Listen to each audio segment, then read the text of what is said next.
Peace, peace. What's going on? What's good? What's good? What's good? So we popping it off. All right. If you have, I got the chat open, family. Zay, I got the chat open. If you have anything to ask or to comment on, please do so in the chat. This shadow, we going up about astral projection. A lot of people might have heard me speak on this a lot of times on Clubhouse as a frequent or what you call a chronic astral projector. I speak on it a lot, and I often interject to clear up some of the things that people be speaking about on it when they, say this, that, and the third, or do this, do that, just to clear certain things up as someone who does project. So I'm about to get into it. I'm about to release this. If you would, go ahead and share the room. Mothership is taking off.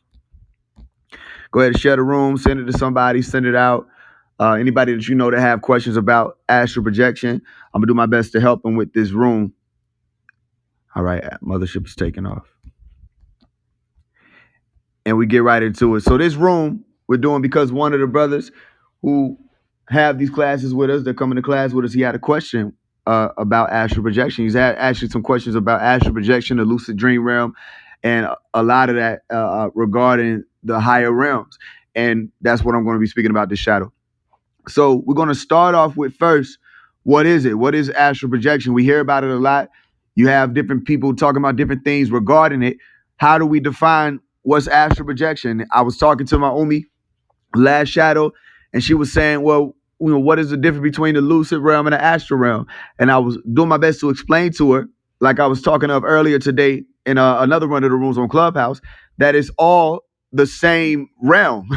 It's just different frequencies that make you say, okay, this is a different realm, but it's all within the same realm, as in it's all within what we call the observable universe, or the universe, or the grand scheme. It's all a part of it. So when you're talking about astral projection, if anybody really astral projects, this, this. When you step outside of your body and you start walking past that threshold that is, this physical realm, as we call it, it's different ways you can astral project. One way is you could literally get up out of your body. And again, remember, we talking about projection here. We're not just talking about OBE. Is astral projection an out of body experience? Yes, it is. But is every out of body experience an astral projection?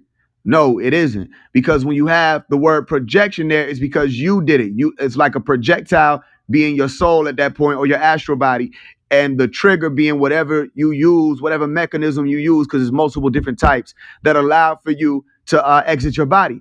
But when you astral project, what will happen is you can either leave your body and wander around, or move around, or fly around within the earth plane as you look at it, as you know it, which is one of the types of abilities that the adepts have, and it's something that is more advanced, if you would. It's something that the CIA knows about. They take it into different categories. One being remote viewing, all right, where they hire people, or went out and found people through projects like MK Ultra to figure out who were the youth, who were the children coming through with these abilities that were prophesied to arise at another point in time, a different point in time, tapping into the higher senses. Okay, because after what was called the barytheric gland was removed a very long time ago, and certain things have been done frequency wise that continue to oppress people and suppress and compress their abilities, shrinking them down to just being mere human beings. All right. After that happened, human beings weren't able to generally practice higher senses. They were stuck within what you call the five senses. All right. But all the five senses is dealing with one sense, is dealing with what you feel. Okay, so if you astral project, what happened is you can move around in the earth realm. You can look around at things and people that are awake around you. That's one thing that you have the ability to do. Another thing you have the ability to do is that what will also happen is once you pass certain levels, once you walk through, let's say you astral project out of your body, you walk out of your room. Once you get past the doorway of your room, you could literally be in a whole different realm that functions just like this realm does, functions just like you have the same people around you, same type of frequencies and same type of sounds, but it's not the quote unquote physical realm that you're listening to me from right now. That's the mystery of the astral realm. So some people have the skill that allows for them to hold the frequency longer. And that's why I say, again, those are some of the more advanced ones, and they can walk around and literally observe you, right, and see you, especially if you're in close proximity, and they can use just their astral body. So you may think they're asleep, But while they're asleep, they're watching you or could be watching, you know what I'm saying, what's going on around their household. And I'm a person who can't do that. But don't take my word for it. You know what I'm saying? This is just something to open your eyes to something that's possible. Another thing is they show you in movies like Doctor Strange, the first one. Remember when he would be at his bed, it's like he's sleeping, but you see him at the seat of his bed reading books in the astral realm. So what does that show you even in that movie? That the books themselves also hold a frequency which I call a soul. I've told you before, if you've been walking with me, that there was an occasion where I literally sat up out of my body, reached for an astral pump, an asthma pump, my asthma pump. And when I did, I was able to pick it up with my astral hand. And it had its same frequency. Now, some people may think, oh, that's impossible because you can't deal with matter from that realm. But what I'm saying to you is, it wasn't that I was picking up the actual asthma pump that you would have walked in and seen an asthma pump floating. What I'm saying is the asthma pump also has a soul. So that everything, every idea, every concept in this realm has a soul. So when you have a doorway at your house, that's a doorway in the astral realm. And it's a doorway in another frequency realm. And it all exists as whatever frequency it is.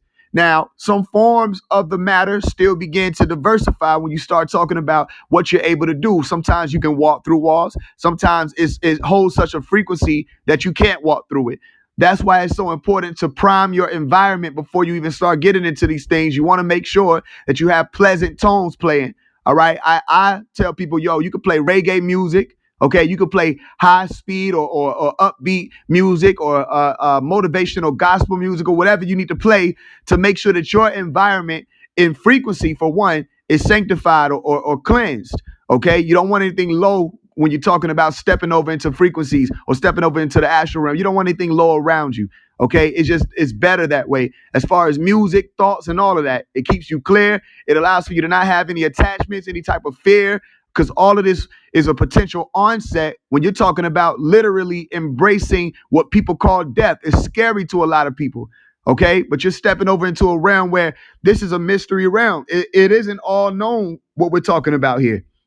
The astral projection realm is expanding much faster than even what you call the physical realm, because each realm is expanding, but each realm is operating through different frequencies. So one will be expanding faster, and above that one will be expanding faster. And that's how this realm works. You understand? So again, when we're talking about astral projection, what is it? It's the ability to project your spirit, if you want to say spirit. For all the people who coming from the Christian orientation, some people might think, what is this? Is this divination that he's talking about? No, I'm talking about 2 Corinthians 12, verse 2.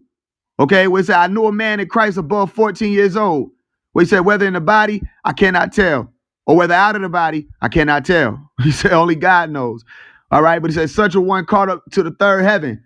Meaning they were having an experience where they really couldn't tell whether they were in the physical body or out of the physical body, or that the person they were dealing with was in the physical body or out of the physical body. Okay, that's the astral realm. There's many allusions to the astral realm as well throughout the Holy Bible, and many allusions to the astral body. You call it the spirit body or the God body or the body of Christ. Okay, but you're talking about the same spirit word is the word astral. It's dealing with the soul that rests inside of you. So when you say soul, yes, astral, yes, spirit, yes, all of these things are talking about a frequency being that exists right there inside of your body that is still that version of you. It's just another version that you can tap into. Another thing, the more you get into these lessons of astral projection, because we'll move forward in it, you're going to begin to be introduced to by me, if not by me, through your experiences as well, that you have multiple astral bodies.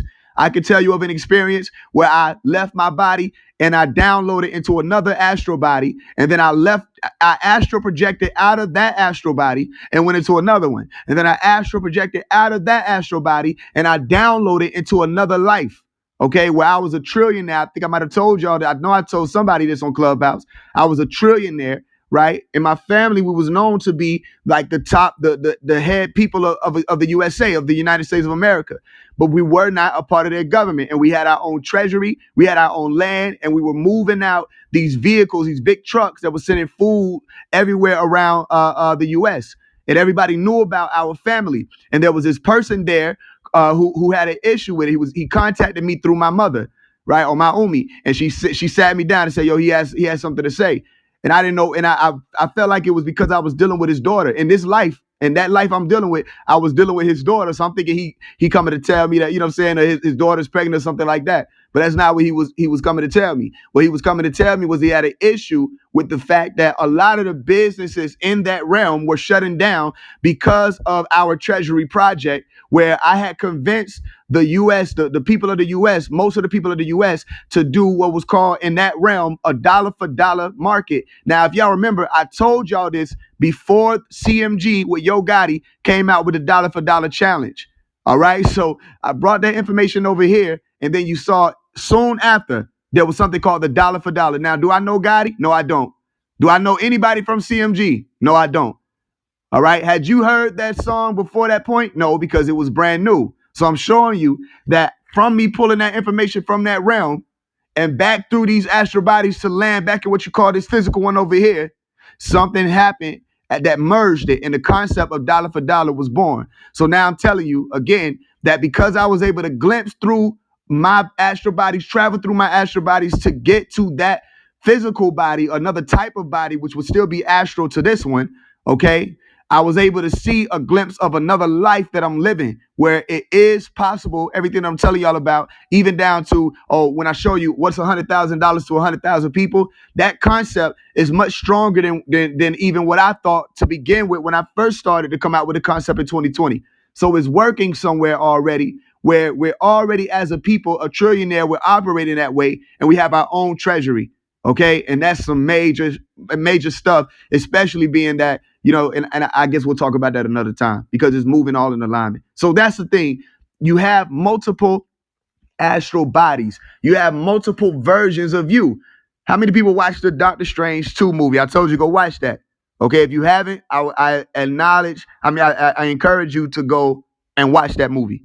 Okay, this is something that everybody who was talking about astral projection or spirituality or woke this or woke that, the third eye, they put everything in that movie. I was saying this earlier in one of the rooms because I was talking about certain things with the astral projection realm, and he had people who claimed to be astral projectors who were saying that what I was saying was not true or it wasn't possible.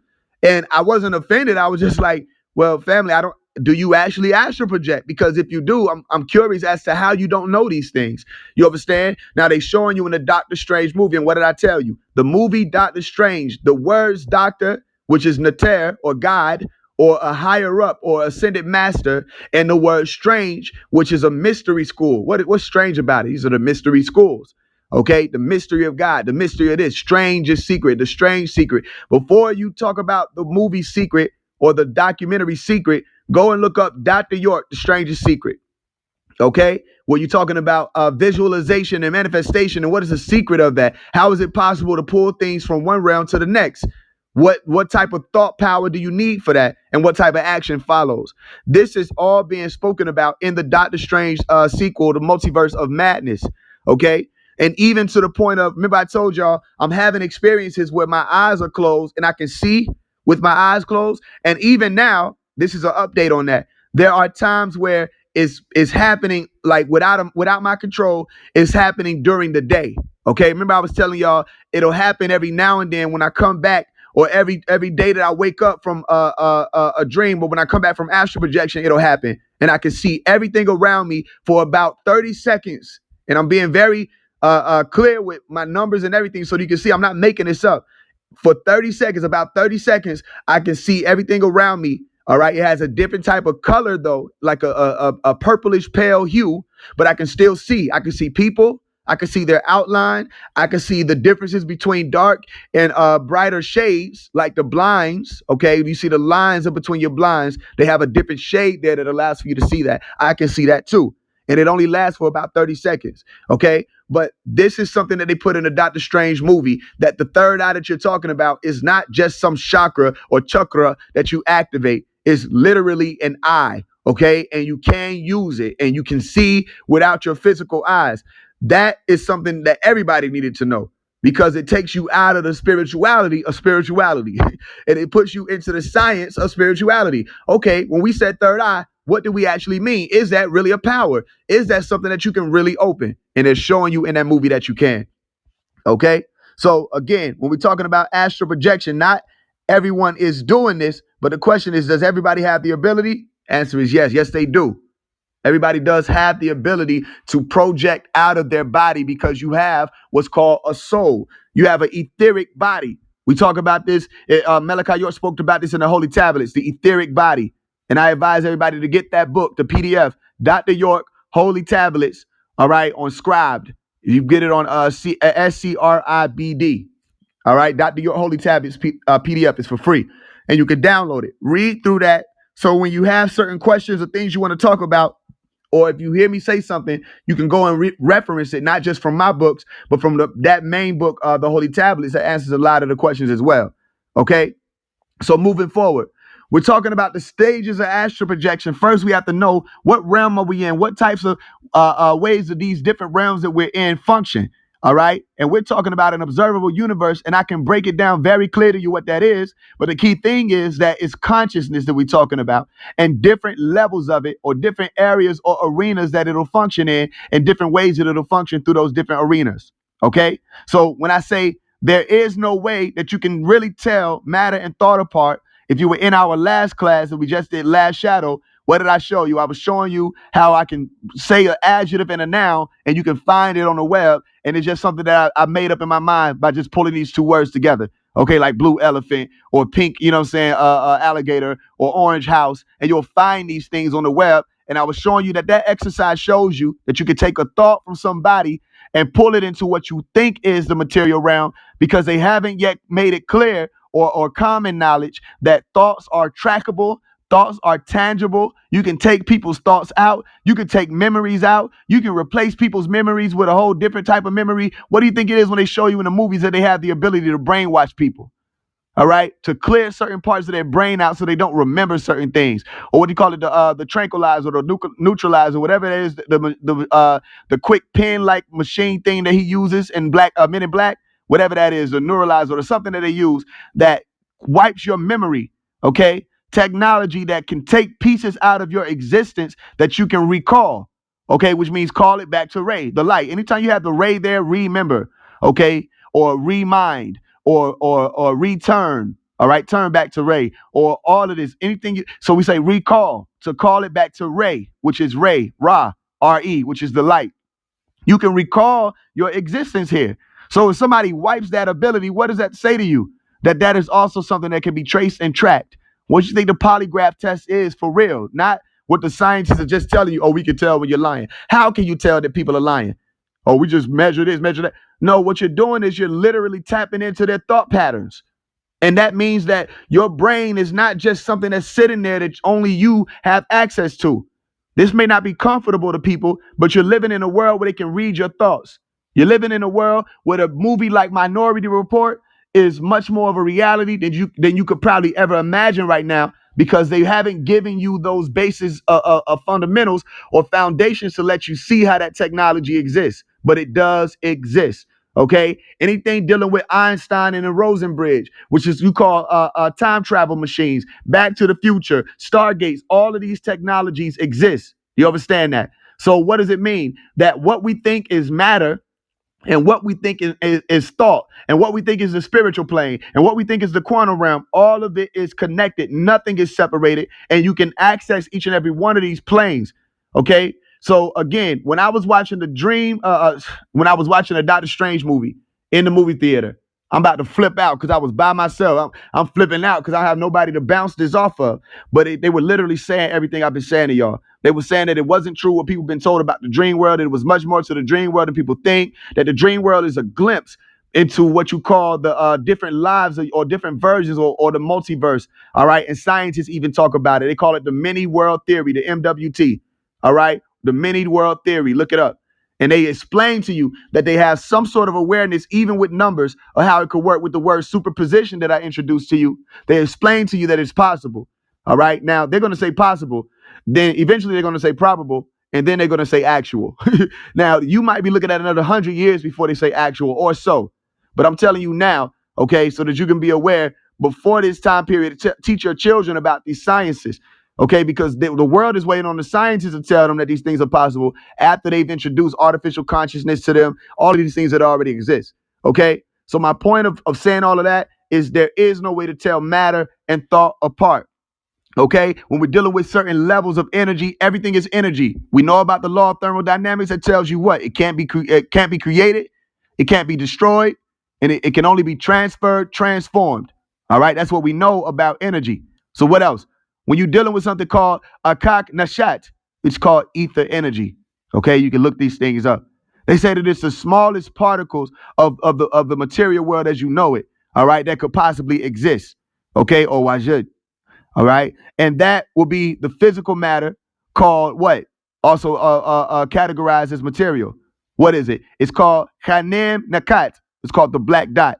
All right. So somebody asked me a question earlier as well about dark matter as it pertains to the brain. And I was breaking it down to the sister that you're not far off when you're talking about what they call neuromelanin and the different colors within the brain, or how the pigmentation in the brain also is able to be altered, or what they call dark matter and the places in the brain that they're trying to locate that allow for spirituality to exist on certain frequencies for certain people, what they call the VMAT2 gene. All right, if you want to take note of that and look that up, VMAT2. Okay, the VMAT2 gene is the higher science gene, and it's called the God gene by most. And this gene, they say that if it's activated in you, that it allows for you to be more spiritual, and you'll have a greater tendency to be a spiritual person. Now, I want you to be very clear about something. They can detect this gene as soon as you're born or in the womb. All right. This is why it's very important for you to know about every process, if you're having children, that's taking place. If these people are injecting your children with something, if these people say, we got to run this test on them, we got to run this. I'm telling y'all something. I had a dream. I had a daughter. Okay. My daughter was born. And after my daughter was born, I felt this experience that I haven't felt over here, but I felt it in that reality or in that realm. That girl, that daughter of mine, I would lay down my life for her. As soon as she was born, I knew immediately that I would lay down my life. I would gladly lay down my life for this person. There was nobody else in the world that I could fathom that meant that much as she did in that moment to me. But they were trying to take her away from me. And they were saying that, oh, we don't know if she's going to be able to breathe. She might have breathing problems, or she might have this issue. I said, we'll figure her out. We'll work with her. I'm not handing her over to you. And this was just in a dream. And her mother was there with me. Her mother was frantic. I said, don't worry. I said, they're not going to take her. You understand? So I'm telling you, in a dream, I wouldn't let these people run their tests or do anything. Don't tell me anything about my daughter. You understand? And in the dream, these evil beings, they had let her fall off of the bed. And now it was a dream, so this realm operated differently. She didn't suffer, all right, as far as die, but she was crying. And I said to her when I picked her up and we were leaving out, I said, nobody's going to hurt you. Nobody's going to take you. And let me tell you something before we move forward. In the dream, she could speak as a baby. She was able to talk, right? And she was saying, okay, like she was shaking her head, yes, wiping her eyes, and she could say, okay. And I was saying to her mom, I said, look, I said, she can speak. I said, this is why they want her. She's much more advanced, all right, than even I am. And this is what we're supposed to be working forward to, the generations expanding in such a way that they become stronger. So my saying to you is be cautious about giving your children immunizations or allowing these people to, inject certain things into your children, because they're trying to target certain genes even in the womb, and they're trying to target them as soon as they come through. They'll try to prick you in the top of your head, all right, or target certain things in the brain, and they won't tell you what they're doing. But this is the devil that we're talking about. They're looking for certain people. That's what they tell you in Revelation, that they're waiting on who you call the Christ child to be born. They're waiting on them. They know that it's not just one child either. They know that it's a lineage of people, a genetics of people, that you're not just talking about one person being born. Oh, this is the Christ. No, you're talking about a whole bunch of crystal children, Christ, crystallized children, or even indigo children, all right, where you have the ones who were born under the crown chakra. You have Christ, crystal, crown, corona, and then you have the crown chakra color, the indigo. Okay, and those children have major abilities. That's why you listen to them much more than just thinking that they're just playing or imagining things. If they come and tell you that they saw somebody or they saw something or there's a monster in their closet, you need to investigate. You need to show them that you're there for them. Because why am I saying this? Because my Umi did this for me. So when I go back and think when I was 4 years old and I saw a being up under my bed, okay, and this being had bright purple eyes, the shape of cat eyes, and started to lean forward toward me because I was laying on my floor. I don't know if I was playing and went to rest, right? But I was laying on my floor and I screamed to my Umi. I was 4 years old. I said, on me. And she came into the room. She said, what happened? I said, under the bed, under the bed. But the light was on. And I looked under the bed and I saw nothing. And she was looking under the bed. She says, nothing under here. And I was telling her, explaining to her, though, that there was somebody, a being under there. And their thing was they wanted me to see them. They wanted it to be very clear that they were there. You understand that? And we would deal with these things. I had a dog that was sitting in my window with red eyes, Sam. Y'all might remember Sam. I think it was Charles Manson's pet. Okay, not Charles. It might have been Charles Manson. I think the guy's name, I think it was a serial killer. All right, I don't want to misquote. It's not my era. But he had a pet at that time that I think he wound up dying or something happened with the pet. But I remember it was a black dog with red eyes in my window. I had to be about 2-3 years old. Okay, and I used to be afraid to go upstairs to go to my bedroom because again there was this big ass dog in my window. So my only thought that I was afraid of, she had a Black Panther painting, and she was asking me, "Is this scary?" And I was like, "No." And I was telling her in my window. You know what I'm saying? So every time she would have to walk me up there, she got sick of it. She got tired of it. And what she did was she went to the window and she pushed the dog. I'm telling you, she couldn't see it, but she pushed her arms out the window. She pushed the dog. And I'm telling y'all, you ever heard the scampering of paws when they do the scamper, try to catch their footing? That's exactly what that dog did, and it fell. Okay. And she said, "Do you see it now?" I said, "Nut," which means no. I said, "No, I can't see it." Right. And I would tell her, I said, "There's a man in the house." And she said, "What is he wearing?" I said, he has on a green shirt and he got blue pants on.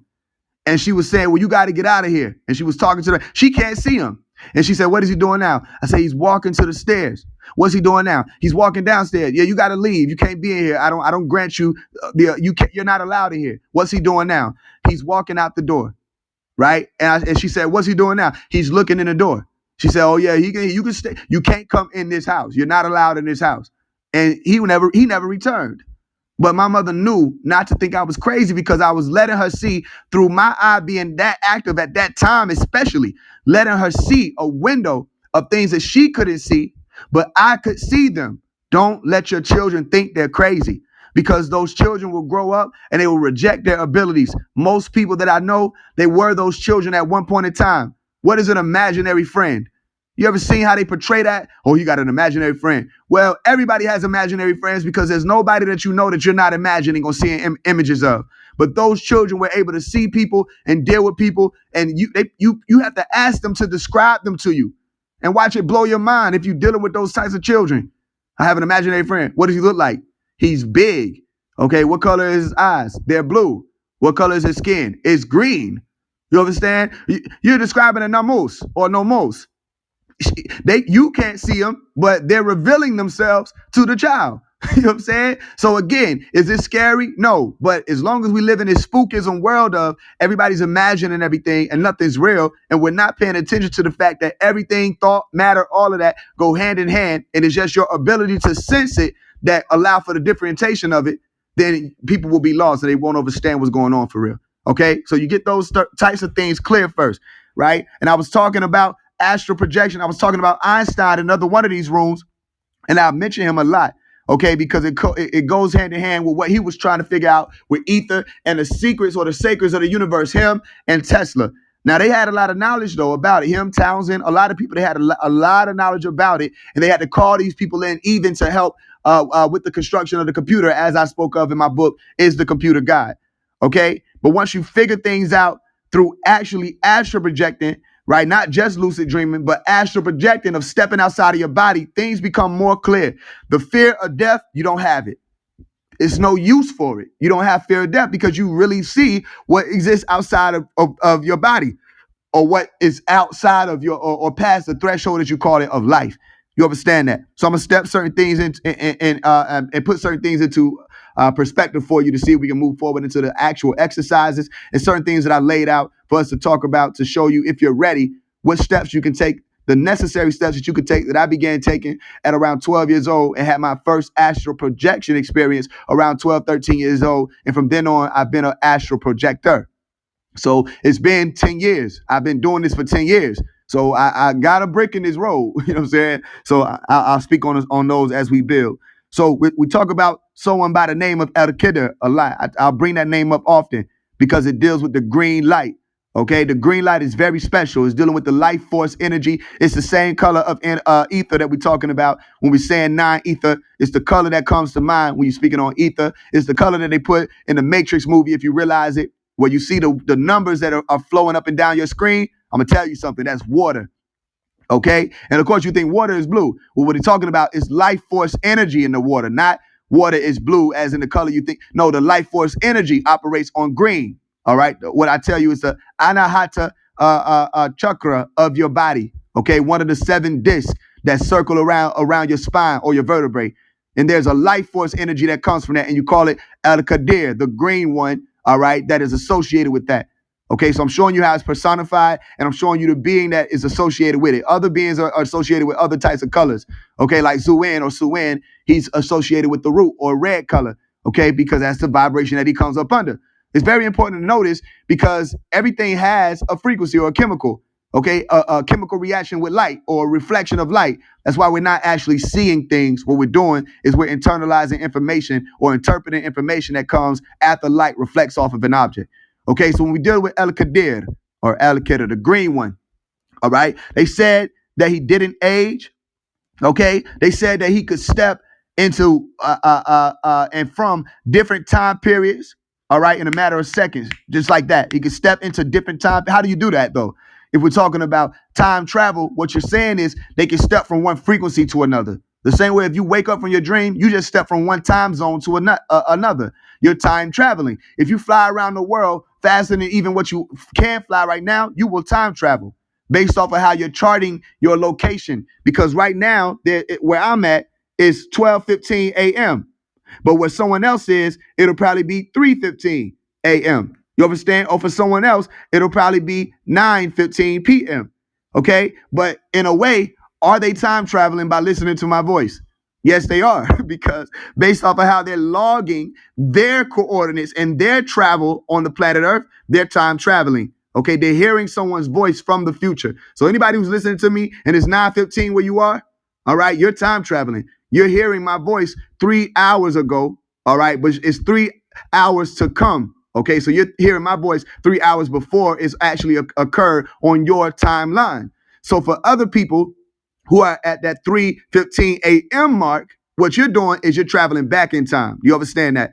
So what is this that we're on right now? It's a conduit of a sort that allows for time travel. It allows for information to pass through it instantaneously. Okay, and that information can travel to whatever point in the world the other conduit or the other Stargate is open on. I hope you understand me, because we're not just talking about telephones or cell phones. You're talking about literal mediums that matter can pass through. Okay, you're hearing my voice. This is sound. Sound operates as vibration. What did Nikola Tesla tell you? That in order for you to figure out the secrets of the universe, what do you have to first understand? Frequency, vibration, and what else? Energy. Okay, so when I'm talking into this phone, is my voice traveling through the phone? Yes, it is. And what happens when it gets on the other side? It makes it all the way to your ears, to your brain. That's matter traveling through the realm. So this is a Stargate that you're talking into. Anytime you call somebody, you open a Stargate. You have to do the same thing they show you in the movie. Before they time travel, what they always got to do? They always got to press some buttons. You know what I'm saying? Do. And they say, I want to go to 1980. Where they got to type it in and turn this dial here.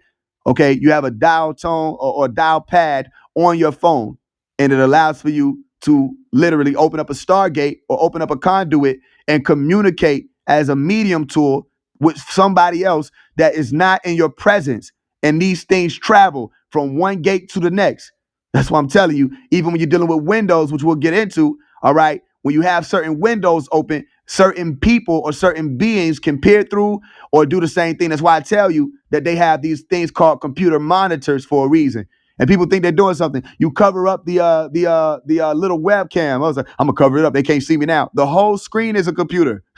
I mean, the whole screen is a monitor. That's what it's called. So anything that's on that computer can watch you as long as it's on some sort of screen or camera. Light is escaping from it or coming from it. That's a portal. The same way you open up Stargates and you see that the first thing you see is what? The light, and it'll come through. That's a Stargate. Okay, that's what I'm telling you. The spirit realm is in this phone. The spirit realm or the quantum realm, they're able to access it through computers. And you're able to access it through your computer. What's your computer? Your brain. All right. And you have different parts, and we'll talk about that as well, leading up to the pineal gland and why certain people may be able to do it above others per the activation of that. Okay. But it's still something that everybody is capable of. If you notice, by the way, when I put up the title, I put the different versions of angels, the different colors of angels or angelos or messengers, as you call them. Okay. And I made sure to do that, though, so that people can understand it's not reserved for just melanin dominant people. This is another one of those things we got to clear up. If we're dealing with truth, we got to be very truthful. That they have even people in the CIA who can remote view, and they're not melanin dominant people. So we're getting further and further away from this race thing and closer into the scientific thing. And you're going to hear more of that eventually, because that's my whole thing. I'm making sure that it's clear that we can't get stuck in the race thing, because you'll be dealing with someone who could teach you something and they come in the form of a melanin recessive being, but you'll turn your ear off and you'll miss the sciences of what they had to offer. You understand? And that's not something that would be wise for us to do. In the same way that a melanin recessive person, it will do well for them not to just cut someone off because you think they're a black person. They don't know what they're talking about, all right, or they can't know this or they can't know that, and you don't bring it upon yourself to take into consideration their knowledge and information. That's not wise either. So let's remove the race from that conversation. Not just, this isn't just to generalize the room so people can come in. This is to let you know that I know Caucasian people who can do this, all right, and they're adepts. Some of them, they're frequent astral projectors and remote viewers, and they are really deep into the sciences. Okay, so it didn't stop them by having that body, as some people try to lie and say. We'll make sure we clear that up. So we're talking about El Qadir, okay? What they call them, the interface between what you call existence and non-existence. So does non-existence exist? It's not a trick question. It's a real question. Does non-existence exist? N-O-N. And the answer is yes, it does. Non-existence also exists. So what is non-existence? Existence. You understand? Well, the only way that you will be able to figure that out is if you look at the fact that we're talking about an interface, all right, or intertwine, the same way you talk about darkness and light in a yin and yang symbol, where you have the dark fish and what you call the light fish. But what's important is that S-shape in the center is what I broke down in one of the other rooms that connects them. It's the non-dualistic reality where all things merge into one. It's all connected. Okay. Connectivity allows for you to see how non-existence is existence, how the spiritual realm is the physical realm, how heaven is the earth, how the earth is heaven, how different planets may operate differently. But if what we're talking about is the different ways that you can observe it is what's going to cause it to look or appear different and not equal to you, or on different polarities. That's based off of your observation. You understand? But it's still there. And it's all in existence. So when we're talking about one called Thutmose or Moses, okay, you remember his story. If you remember, his story had to do with splitting the sea, all right, or you call it the Red Sea. But he was splitting a sea. I'm not trying to take it into allegory, okay, but I will show you the sciences if you're there to listen to it, all right? Because there was a story, and you can look this up for yourself, where Moses was told to go and find El Qadir. Not the Red Sea, though. Because remember, what is El Qadir? The green one. So why did they say the Red Sea? Well, because they're talking about the actual Red Sea. Yeah, okay. The one he was told to find was El Qadir. Not the Red Sea, but the green one. Okay? Who will be found between what you call two seas. Now, I want somebody to go look that up. I want somebody to go see that what I'm saying is true when I'm telling you the story of Moses goes further than what people telling you about. And the one called Thutmose or Ramoses or Moses in different ways, or Moshe or Musha, okay, or Musa, what? He went and he found El Qadir at the Green Sea, okay, or the place that the two seas divided. So what is Moses' story? Using a staff, here's where you get into allegory if you want. Using a staff, what is one of our staffs? Well, we have a spine, okay? Everybody has a spine. And that staff, he was able to work wonders and split the two seas. This is the true allegory that we're talking about here. And the two seas, when they split, what was he able to see or come to grips with? El Qadir, the life force energy, as I talked to you earlier about the ether, okay, the ether energy, all right? And that's very important. So listen to what I'm breaking down. He found it between two seas, but why did they send him to go and find it? Okay, you have to read what's called El Qadir and Moses' story for those who want to take the note of it. El Qadir, Khidr, and you know how to spell Moses. So you type in El Qadir and Moses, and you should find it, or take note of it. You could be able to go back and look and read it for yourself, so you don't have to take my word for it. But why did they send them? because Moses became arrogant. He had become such a sorcerer because he was dealing with source energy. He thought that all there was what he was activating and moving through, what you call God's energy. All right. What God told him, look, with this staff, you'll be able to work many wonders. You shall work many wonders. But the pharaohs and the Egyptians were able to do it as well because they were also activated in what you call in that staff in that particular story. I'm taking you through two sides, allegorical and literal, if you can hear me. Okay, wise man hear one word, or wise person hear one word, and you understand two. And through his arrogance, he was saying, man, nobody knows more about God than I do. How many people have heard people say that? You know what I'm saying? When it comes down, and even in their actions, that now they figured everything else out about God because they think they learned the chakras or the chakras, or they think that they know what the third eye is, and now they're God, and that's all it is to it. It's simple. It's just within. Well, again, I'm telling you, you're speaking in violation of the law of correspondence because it's not just within. It can't be just within because within has a without. Left has a right. Up has a down. In has an out. You understand? So everything we're talking about above has a below is the law of correspondence, which means your core is responding to the things that are around you. That's how you find out the source energy. Moses had lost his mind at that point. You understand? Speaking way out of what? Turn. Okay, meaning they turned one way and he wasn't speaking in the direction that he was supposed to be moving in by finding out what? That we're talking about the chakras and all of these things. Yes, but you don't know more about God than it does about itself, for one. You don't know more about source than it is aware of itself. Because it's aware of, if I ask somebody, yo, what did you eat today? Why did I have to ask them that? Why couldn't I have guessed? Or if you want to know what did you eat today, Faze, I have to tell you. You understand? But that's information. So if you're all knowing and you have as much knowledge about God, which is source, which is everything, literally every single thing or everything that you call no thing, right? Which still is a number of a thing, N-O dot thing, a number of a thing that you just can't put a number to. So you call it nothing, or all of this started from nothingness. Well, what is nothingness? If I have to ask what nothingness is, then that lets you see that nothingness is also something. But what is something? A something is a sum of a thing. Okay. So once you figured out, okay, this sum of a thing is also a conglomerate or configuration within itself, then it also begins to make sense. Okay, this is how no thing ties in. That no thing is a thing, and the something is the sum of things that we would call no things. You understand? And now it becomes more clear. So what am I saying? That even the information of what you did today, if I don't know that, I'm not all knowing. You understand? Which means that source is expressing itself as information as it's expressing itself as energy, not just energy moving around in the universe. It's information as well. Okay? So Moses was saying proudly, and there's different ways it can be brought about or what you call interpreted. Okay, he was saying proudly, nobody knows more about God than I do. I'm the one who knows the most about God. I am that nigga. You know what I'm saying?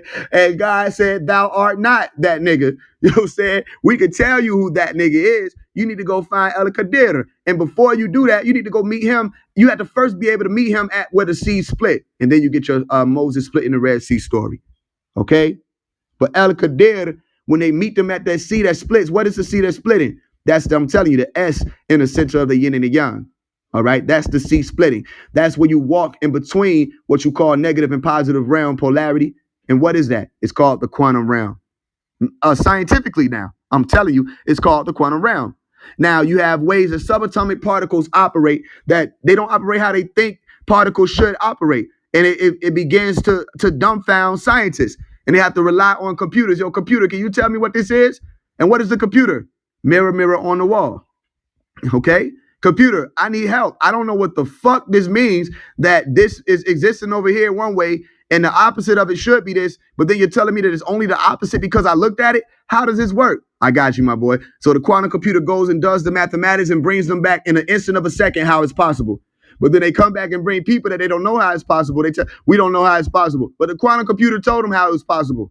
You understand? But they don't want to tell you that because they tell you that the quantum computer is already computing the universe and it's on its way to have access to every piece of information of the universe. All right. Then they'll have to tell you that they have the ability to send this realm into a complete black hole. All right. Reverse everything. And that'll scare people.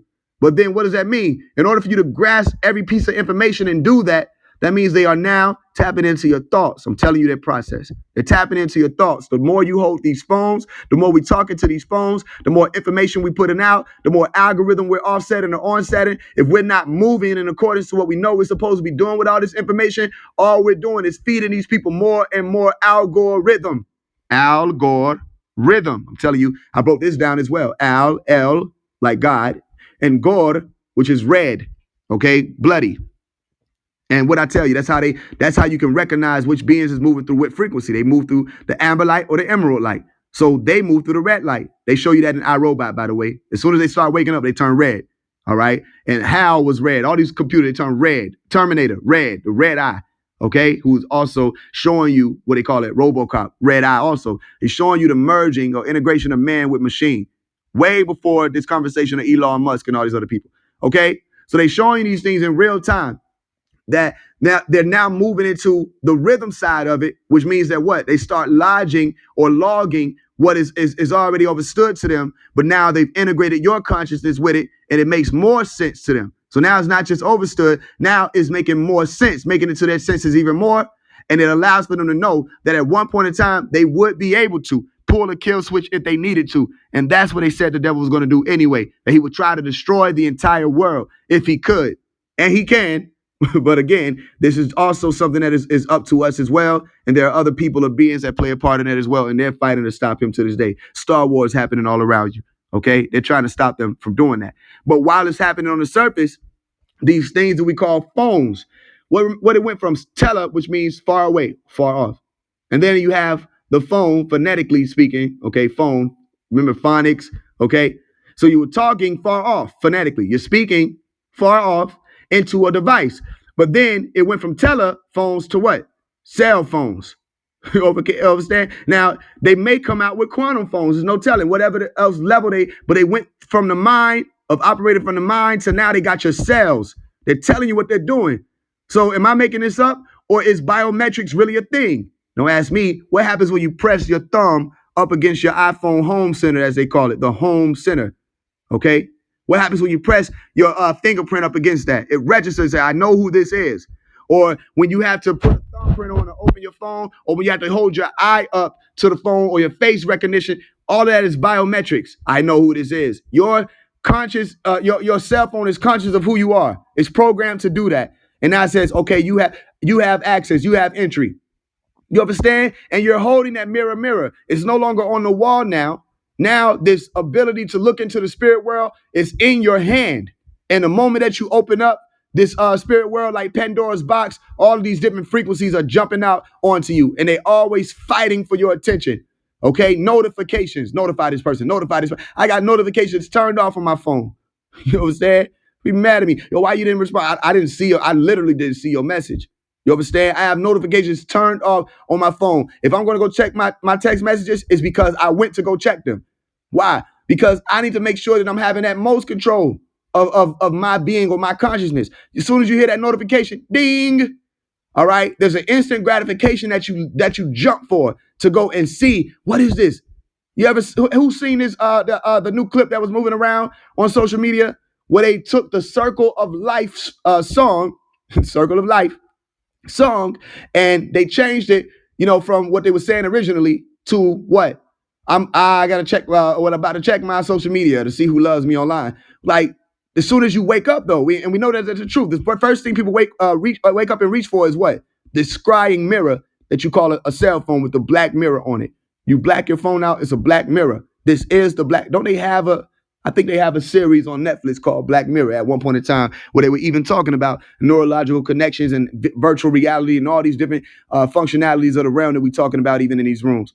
Okay? So it's all tied in. How many people are still confused about that? When I tell you that the quantum realm and the astral realm, the spirit realm and the physical realm are tied in, and that these things that you're holding are literal stargates or doorways into the spirit world, I hope it isn't confusing anybody, because it should be clear now scientifically that we're talking about all of this merging into technology and the technical knowledge that they have that allows for them to do this. So now, if you go and look up for yourself, Al-Qadir, you're going to find that it's the green, they got green pictures of him, and they got the heart on them for one of the images. I have it on my phone right now. They have the heart of them for one of the images. Okay, it's talking about the anahata. A lot of times when we talk about astral projection, we want to just focus on the crown, or we want to focus just on a pineal gland. But it's something that I want to make sure that is very clear to you, that you have to make sure that you remember things like the weighing of the heart ceremony. Okay, the weighing of the heart ceremony is about two things. Like I talked to you earlier, the two things is what? Crossing the threshold of life into what you call the afterlife or the ether life. Okay, after ether, okay, or aether. And then you have what? Astral projection. So we say weighing of the heart ceremony, the same way that the weighing of the heart ceremony works in the ancient Egyptian reality that they were painting for you, and scientific reality that they were painting for you, that you just call spirituality now. The same way it works there for the afterlife, it works the same way for astral projection. So if we take these two scales and we set them next to each other, this is the ma'at. Okay, if we take these two scales, sit them next to each other, and then we say we're going to take your heart, all right, the anahata, and we're going to put it on this scale. And if your heart is lighter than the feather, which, why do we say feather? Well, we're talking about something that floats. You can drop a feather in the air, not the bird feather that you talk. I like, you know, the little feathers. You plug it off, it goes into the air and it floats. It'll move around with the current, and it'll go up even. And sometimes, I know y'all seen this as a child. We remember. It was so magical. You see a feather or a dandelion, it just goes up. Ooh, it goes with whatever motion of the universe is at that time, or it'll fly, all right, indefinitely and move around. And you'll never see it again, you know what I'm saying? But it'll be gone and going around. Okay, that feather there, they say if your heart is lighter than a feather, then you'll be able to ascend. But then they say what? That if it isn't lighter than a feather, you can't. So that's the issue that we have in here, that duat is what they call it, the realm of duat, or you call it the Amenti halls or the nether realm. I tell people, well, look at the word, it's saying it in ether. When you go to the nether realm, you're in capital N, which is I-N, and then you're in ether. You're in the ether when you transfer or transition over into that realm. And those halls, they will show you right there that judgment is very real. Now, is it judgment being real, meaning that God is sitting there waiting like they have the judge with the mallet? No, I tell people that the judgment is a frequency judgment. Okay, that means that you're going to float or you're going to sink, and it's based off of your density. So my point of saying all of that is, even as we speak about the crown and the pineal gland, all right, we want to also talk about the anahata, making sure that you're taking steps to clear your heart. Okay, clear your heart. You want to make sure as an astral projector that you want to be as light as possible. Am I saying that because it was all butterflies for me? No, I'm saying that because when I didn't have certain things in order, I would run into issues. And if I could tell somebody to make sure that they have certain things in order so that they can avoid those issues, I will. Now, maybe people won't listen, or maybe people will think that it's only my experience. That's fine, but I feel responsible to tell you that astral projection is not all, butterflies and happy experiences. You're right. It takes a lot of time for some people to get to levels where they can experience the bliss of the knowledge realm. All right. But I would tell you also that it's the same way they told you in the Matrix that danger is real, but fear is a choice. That's very clear. I ran into one of these beings. All right. She operated. I remember she had blonde hair. She was a Caucasian. All right. One of her eyes turned black, pitch black. I don't know where she came from, but I was in a building, all right, in a house, like a log cabin, and her eye turned pitch black, all right. And as soon as I looked at her face and saw that, her gaze captured me. It was like I was stuck. I couldn't move, and I snatched myself away from her gaze. I looked away. And I look back at her like even with more of who I was, like more strength this time than versus just thinking I'm looking at someone. I looked at her intentionally, and she backed down, and she had this grin on her face, like she laughed it off a little bit because she didn't expect that I would do that.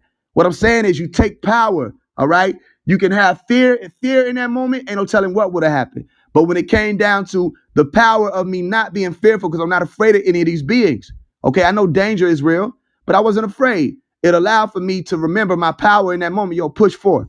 And I pushed forth my gaze. And then she backed down. You understand? So again, it's not all butterflies, but it's not all, scary or dark or none of this other stuff either. It's just, again, whatever frequency you're dealing with is because of whatever frequency you are on most of the time. And that's where it'll pull you in. So people experience it in sleep paralysis where people will get pulled down. And I tell people, I think it's interesting that when people talk about sleep paralysis, it seems that they're only experiencing lower dimensional beings. Okay. And we're going to move forward. We're going to get into it because I got a whole lesson plan. All right. Because it's not the only type of beings that you can experience in sleep paralysis. But for some reason, most people are experiencing only that. And I know that reason, again, is because most people are consumed by the lower frequencies of the planet. Consumed by it. I'm not telling you that nobody else, even myself, don't feel these things like lust and all of that. What I'm saying is people are consumed by it, okay? Which means that energy overtakes them. You understand that? So El Qadir, as Enki, there's another story of him. He kills a dragon, Kur, okay, to save the goddess Erishkigal. And that is, Erishkigal is the ancient Sumerian. If you go look her up, one of the people that took place in one of the creations of human beings, Erishkigal and Nergal, okay? So you have Gandalf from Lord of the Rings. That is El Qadir. If you remember, anybody who liked them type of movies, Lord of the Rings and all, that's Gandalf is El Qadir. Okay, he's playing that part. He's a transdimensional being. Okay, he's not a stranger to this world. They say most of us are strangers to theirs. Okay, or his or hers. And our linear experience of time is merely the strand of creation emanated from the singularity. These are notes that I took to speak on. Okay, so again, El Qadir, take that note and go look into who he is. So now we're about to get into the second part of this, the astral projection exercises. Okay, this is where you start finding out, how can I clear this out? People have questions. What am I supposed? I'm about to answer that for you. Okay, let's start with a very simple exercise. Okay. And again, if this isn't for you, it isn't for you. It's not time, or it may not be time. It may not come a time.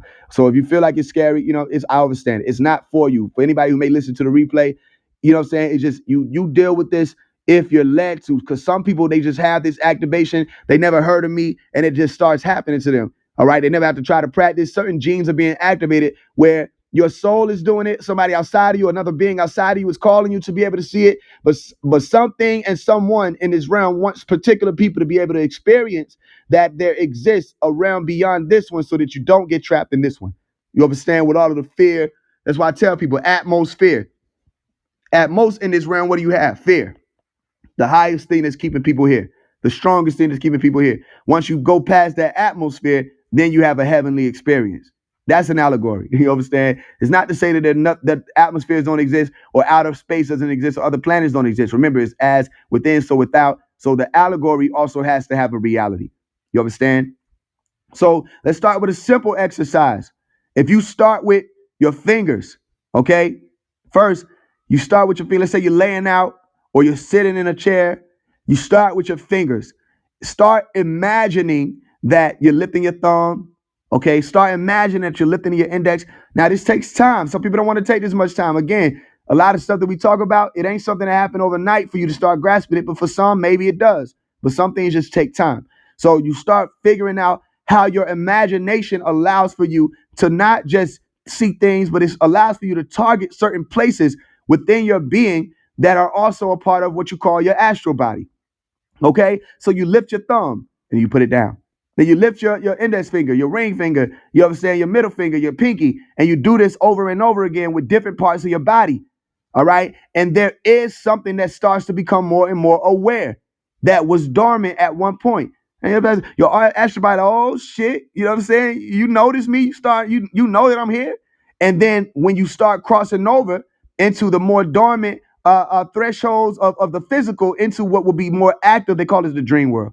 All right, more active for when you're astral projecting and things of the such, then your astral body is hyped now. It's like, yo, I'm ready. You understand? Because you already becoming more aware of it. So you're priming your astral body to be more and more linked into your consciousness, as you call it. They begin to sync up more because everybody has that soul there, but some people's soul is so dormant. You understand? Because of the frequencies of this world, or because they just never knew that their soul was really there, or that they've been spiritualized so much so that they can't see how spirit and soul go hand in hand. And they think that spirit is just dealing with something gaseous and it doesn't actually scientifically or tangibly exist. Okay, so I'm explaining to you how you can start to target that. Start with your fingers. How many people had sleep paralysis before, and you know how to stop it now? All right, you know how to stop it. So for me, when I was having it multiple times, I don't have it as much now. Okay, but when I was having it multiple times throughout my life, what I would have to do is I use my toes. I wiggle my toes, And when I would do that, it would allow for me to now turn on the physical activation. So you see how it works in reverse? I could turn on my physical body. Because what's the problem for a lot of people with sleep paralysis? That they coming back from some dream realm or astral projecting or whatever, but they can't move their body. They're consciously awake and aware, but they can't move. You understand? So some people have to sit through whatever that experience is until it's over because they don't know that you can stop it at will. You can stop sleep paralysis. It doesn't have to onset. All right. Through your own curiosity, you may allow for it to at that point, but you can always stop it. Okay. And doing something as simple as moving your toes or moving your fingers. For me, that's what I figured out. Okay. So that's one exercise, targeting certain parts of your body and trying not to move them physically at all. Don't even budge them. Okay. You shouldn't feel any physical motion, but just lift each of them up. All right. Or move certain parts of your body just with your thoughts alone.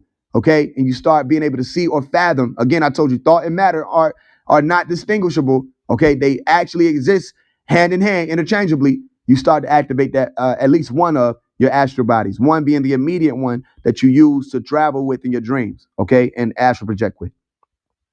That's one exercise. Another exercise I have written down is I learned to do this moving magnetism around the base of the skull. Okay, so when I started around 13 years old, that was the first thing I realized. The first astral projection I remember at 12, 13 years old was that I got up off of my couch and I looked back. I remember what I had on. I had a green, what you call it, the turtleneck, a thermal, the green thermal on. I had this bandana. I used to have these wear bandanas a lot. I had a black bandana around my neck, and I had blue. I don't know why I said blue. Cargo. Capri. Camouflage shorts. Okay, so I got up off of the couch and I looked back, and I was able to see myself laying on the couch. Know what I'm saying? So that was amazing for me at 12, 13 years old. I don't remember exactly which age it was, at 12 or 13, but it's right there, like they right there next to each other. But it was an onset from that moment on when I was having those experiences. Okay, I astral project. I just pushed myself out of my body. Where I started to realize that it went hand in hand with vibrations. That when I would experience certain things, even sleep paralysis, that there was a wave of vibration that would happen first. That it wouldn't just happen that I can't move now. There will be a wave that will happen. I will feel this warp sound or hear this warp sound or feel this warp sensation moving throughout my temple. Okay, so I started being able to locate that myself and onset it by myself. So one way might sound a little weird, but I learned it and it was real quick. You know what I'm saying? I don't know why it was like this, but it was real quick. For me, was that I could move magnetism around the base of my skull. So I would take from the front of my mouth, I would imagine magnetism and I would move it like energy. Imagine the motion move around to the left side and around to the back of my head and around the right side and to the front and around the left side and to the back again. I kept doing this. All right. And when I would do that, what I would learn is I could move. Now that I got this firm circle of motion, I could move the circle of motion up. So now it's going around my nose in the front and around the back. And then I could move it into the center of my head. And then I could speed it up. And I started to realize that it wasn't me just quote unquote activating the pineal gland. It was me literally moving magnetism around my pineal gland that would cause for that activation. So even if, look, I broke this down too. That's why I tell y'all, and we'll do a reset and I'll show y'all the meditation tape that I got to allow for y'all the opportunity to get that. But I was talking to people. I said, yo, why meditation so slow? You know what I'm saying? You deal with people, they say, okay, take the deep breath. Now everybody say, oh. And I'm like, yo, this is slow. You know what I'm saying? Like, because I experienced it where if you speed up the frequencies that you can jump. Right. So I started to do it differently. Even the chants, I would say, instead of and holding out, I say,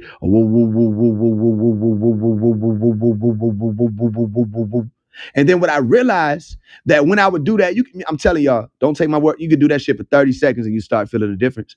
Okay. If you by yourself, do it. I don't want people to think y'all crazy. Just come out of nowhere and just start whooping. You know what I'm saying? Especially if you got headphones on. When you get time by yourself, do the whoop shit I just told you about. Might sound funny, but do it for 30 seconds. Time yourself. I dare you. Do it for 30 seconds. And I promise you, you will begin to feel a vibrational difference much faster than what? Oh, I'm talking about.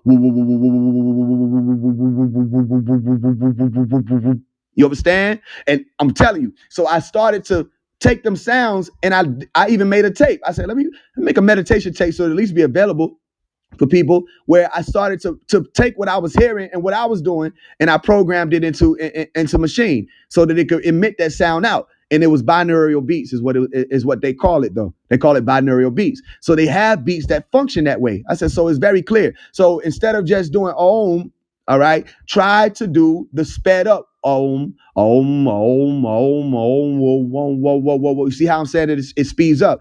Because again, when we're talking about ascension, you have to speed things up to ascend. All right. When you slow things down, they begin to come down. Notice when we say, yo, I need to speed up. All right. You don't say, yo, I need to speed down. I need to. Now, you have some people say slow up. All right. But I need to speed down. No, you say, I need to speed up, or I need to, yo, slow down. You understand? It's because, again, these frequencies are dealing with, like I told you, when they talking about Ma'at and the weighing of the heart ceremony, that the higher frequency is, it'll float. All right, it'll begin to become lighter. So when you hear somebody else, a soprano versus a baritone, and you hear them, which one sounds lighter? You know that soprano. Okay, when you're dealing with a balloon versus a yo-yo, which one is lighter? Okay, the balloon is. Okay, so again, the type of frequency that we're dealing with when you want to astral project and have experiences that you're not subject to beings who can, one, weigh you down, and two, literally pull you down. Now, I've experienced that too, where they reach up and they literally pull you down, or they try to push past certain barriers. I've been literally grabbed and pulled down, had to snatch myself away from these people through my floor. You know what I'm saying? So you don't want to have those type of experiences. Here's what you do. Stay away from pornography. Write that down. It's not as easy for some, but I'm telling you, write it down. Semen retention, because people think pornography is where it ends at. No, semen retention is another great way to not continue to let off energies that attract these beings. They show you in the movie Gods of Egypt. Okay. And again, semen retention is not just something men can do. Women, you can do it too. All right. Now, this is, again, are you going to turn away from the delicacies, or are you going to continue to do it? Now, am I saying that just because you're doing that, that it's going to have negative experiences? No. Again, all I'm doing is telling you some ways that I figured out. Close certain doors before you get to them. For anybody who has any concerns, this is what I'm saying. Any concerns or astral projection, I'm not afraid of shit. Anything I do, I'm able to, I do it with diligence. If I have to deal with some shit because I did some shit, I know why it's happening. I'm not confused about it. But some people, they be like, yo, why you didn't tell me? Like, I remember somebody from 10th grade. Okay, he started walking with me. He started astral projecting. He thought everything I was saying was lies. He was a straight Christian. He thought everything I was saying was lies. I said, all right, you'll okay. Whenever you're ready, you'll get into it. Whenever you're ready. If not, then I that's all I got for you. But then he started having the experience. Said, well, yo, I'm having this. I said, well, let me tell you why. Because you started to listen to what I was saying, and then he started doing it. So he was being able to leave his body and travel. He's seeing the stars and all these things. But then he had an experience where there was a being outside his window, all right, staring him down, and he got scared. And he called me. He said, yo, why you didn't tell me that there was negative experience? Why you didn't tell me that? I said, I did tell you, but you wasn't listening to me. I told you that the same way you go through the astral realm is the same way you move through this realm. You're not gonna just go to nobody's hood at 3 a.m. with $100,000 in your book bag, walking around talking about saying, yeah, nigga, turn up. Like you're a walking lick, like you're a walking target. So you have to make sure that even if you are going through certain places, nigga, you black out and you go in and you go out. You're not there to frolic, and you need to be passing through. What there's certain hoods in real life. What the fuck are you doing there? Get out of there. Like, you know what I'm saying? And you will be able to know that. But again, I'm explaining it for people that need that. Again, so you take certain things like pornography out of your realm. Semen retention, you practice that. Okay? You raise the frequencies around you, the music, as I was telling you earlier. Okay? These are things that close doors and make it less prevalent of an experience, or less of a reality that you have to deal with negativity. And then you start getting into the bliss of it, where everything out here, y'all, is so much information. It's so many things to learn, because we're learning so much while we're here now. You understand? As soon as you come out of the womb, you're learning something. You're learning. You start crying. You start breathing in oxygen that you weren't breathing in the same way when you were in the womb, operating as an amphibian or a fish. Okay? All right? So you start breathing in oxygen on land. That's when you went from water to land. Your evolution. The water broke, and now you're on land. You start experiencing light, chaos. You see it. That's why most babies cry, because what the fuck is this? You understand? But then they put light in the womb with the ultrasound. Okay, so they doing that too. But the point is, you start walking. Nobody teaches you, hey, yo, pick your feet up. All right, what do I do now? All right, put that foot back down, put that foot back down. Okay, pick that one up, put that one down, put that one up, put that one down, pick that one up, put that one down. Nobody tells you that. You just start learning it, a learned behavior of the environment. Okay, this is your DNA unraveling. Say, I learned how to walk. I learned how to talk. I learned how to use my thumbs. I learned how to do this. I learned now I'm a operating adult. Look at everything I can do now. And you can expand that even further, like Bruce Lee was showing you. You understand? So this is all information in your waking realm that expands you. So what do you think is happening when you step over into the dream world? What do you think is happening when you step over into the astral projection world? It's happening the same way, except what? Even faster. I'm telling y'all, it's nothing like studying in the dream world. That's why I send people to study. I say, yo, if I told you this, go try it. All right. When you get in your dream, especially when you're a lucid dreamer, you need to be trying things out. And the more you begin to lucid dream, astral projection makes more sense to you. So as a lucid dreamer, you'll stand on top of a building, you'll jump, and you'll do your best to catch yourself. Some of you, you won't even have to catch yourself. You would have got to a point now, like I'm at, yo, I just jump off of the building and keep going. You understand? Because you have no fear of gravity. Why would you fear gravity? Because you're trying to place your astral body, mind, or lucid mind at that time in a lower dense realm, and fear is low density. Okay? In a realm like this one, which is a lot more dense than even the dream world, where you say, well, what if I fall? Fear. So that means what? If you have to ask, what if I fall? Okay, now you're dealing with, I don't know if I'll fall. So you won't jump and you won't realize what you already do know, that you're in a higher density realm, and you won't fall as long as you do what you know you can do. You push off the magnetism of yourself and you'll fly. You will propel or you will project. You understand that? So that's very clear. So we got already the two exercises, moving with your fingers, all right, or moving certain parts of your astral body. Okay. And then you have the moving magnetism around your skull. One more thing I'll tell you with that moving magnetism around your skull part, the part two of the exercises is what? That you can start with recognizing what we call magnetic energy. If you just take your hands and put them in front of yourself, all right, as if you're holding let's say a box, and you make that box smaller and smaller. And if you could take small motions, all right, move the box to be bigger, move it to be smaller, do it in small motions. What you will start to feel almost immediately. Some people may take longer, some people may be shorter. You'll start to feel the magnetism between your hands. It's not something spirit all crazy. No, it is the chi spirit ball, if you want to call it that. Okay, but if I'm making sure that people can understand it in different ways, it's magnetic polarity. Okay, it's what you'll begin to achieve awareness of that between your hands, your left and your right. So you push your hands in and you pull them out. You push them in and you pull them out. You push them in and you pull them out. And you do this and you hold some sort of, and let me tell you what you're going to learn to do. Okay, you'll get to a certain point. I'm at this point where after a while, you'll be able to take this energy and you'll be able to move your hands around each other, and it'll be like a slinky. Okay, if you can imagine a slinky tied or taped to your left and your right hand, and that energy will move in between your hands, you'll feel it. I'm telling you, all you have to do is move one hand, start one rotation, and start the other one shortly after, as if you were running in slow motion and moving your hands that way. All right, and you'll start feeling that energy. Some of y'all are doing it right now, and you're feeling it. All right, you're seeing that what I'm telling you is true. So imagine having done this for almost 10 years now with that one particular, because it was shorter than my astral projection. But I started to do that as soon as I was introduced to alchemy, okay, on a higher level, a higher degree of alchemy. So I started to learn that. And there are levels you can take that. So you have some chi masters, inner chi, inner G, okay, masters, like they show you in them videos where they're able to light newspapers on fire. Bruce Lee, a chi master. All right. His focus or concentration is on a whole different level. This man, you could throw matches at him when he was here, throw matches at him, and he could take the nunchucks and strike the matches while they were flying to him. You understand how much precision you would have to have? The focus that comes from that type of focus comes from martial arts. That type of focus comes from meditation, none other. I'm telling y'all that. Because even when you're doing what I'm telling you, the simple stages of moving energy around in your hands, it takes focus. And the more you want to do it on different levels, it takes more focus. How you think people are able to be telekinetic? I haven't really indulged too much in telekinetics yet. All right. I've done it with my phone. But, you don't have to believe me on that. But that was just when I came from astral projection. And it was an occurrence where my phone was in my hand already. And I'm already laid out. and my phone starts to move around in my hand. I could feel through magnetism. So it has something to do with the magnetism that was already activated from my astral projection experience. It wasn't something that I onset by myself. So I haven't indulged in that yet. Other than that, I have done it, but it's not something that I took further. Not yet.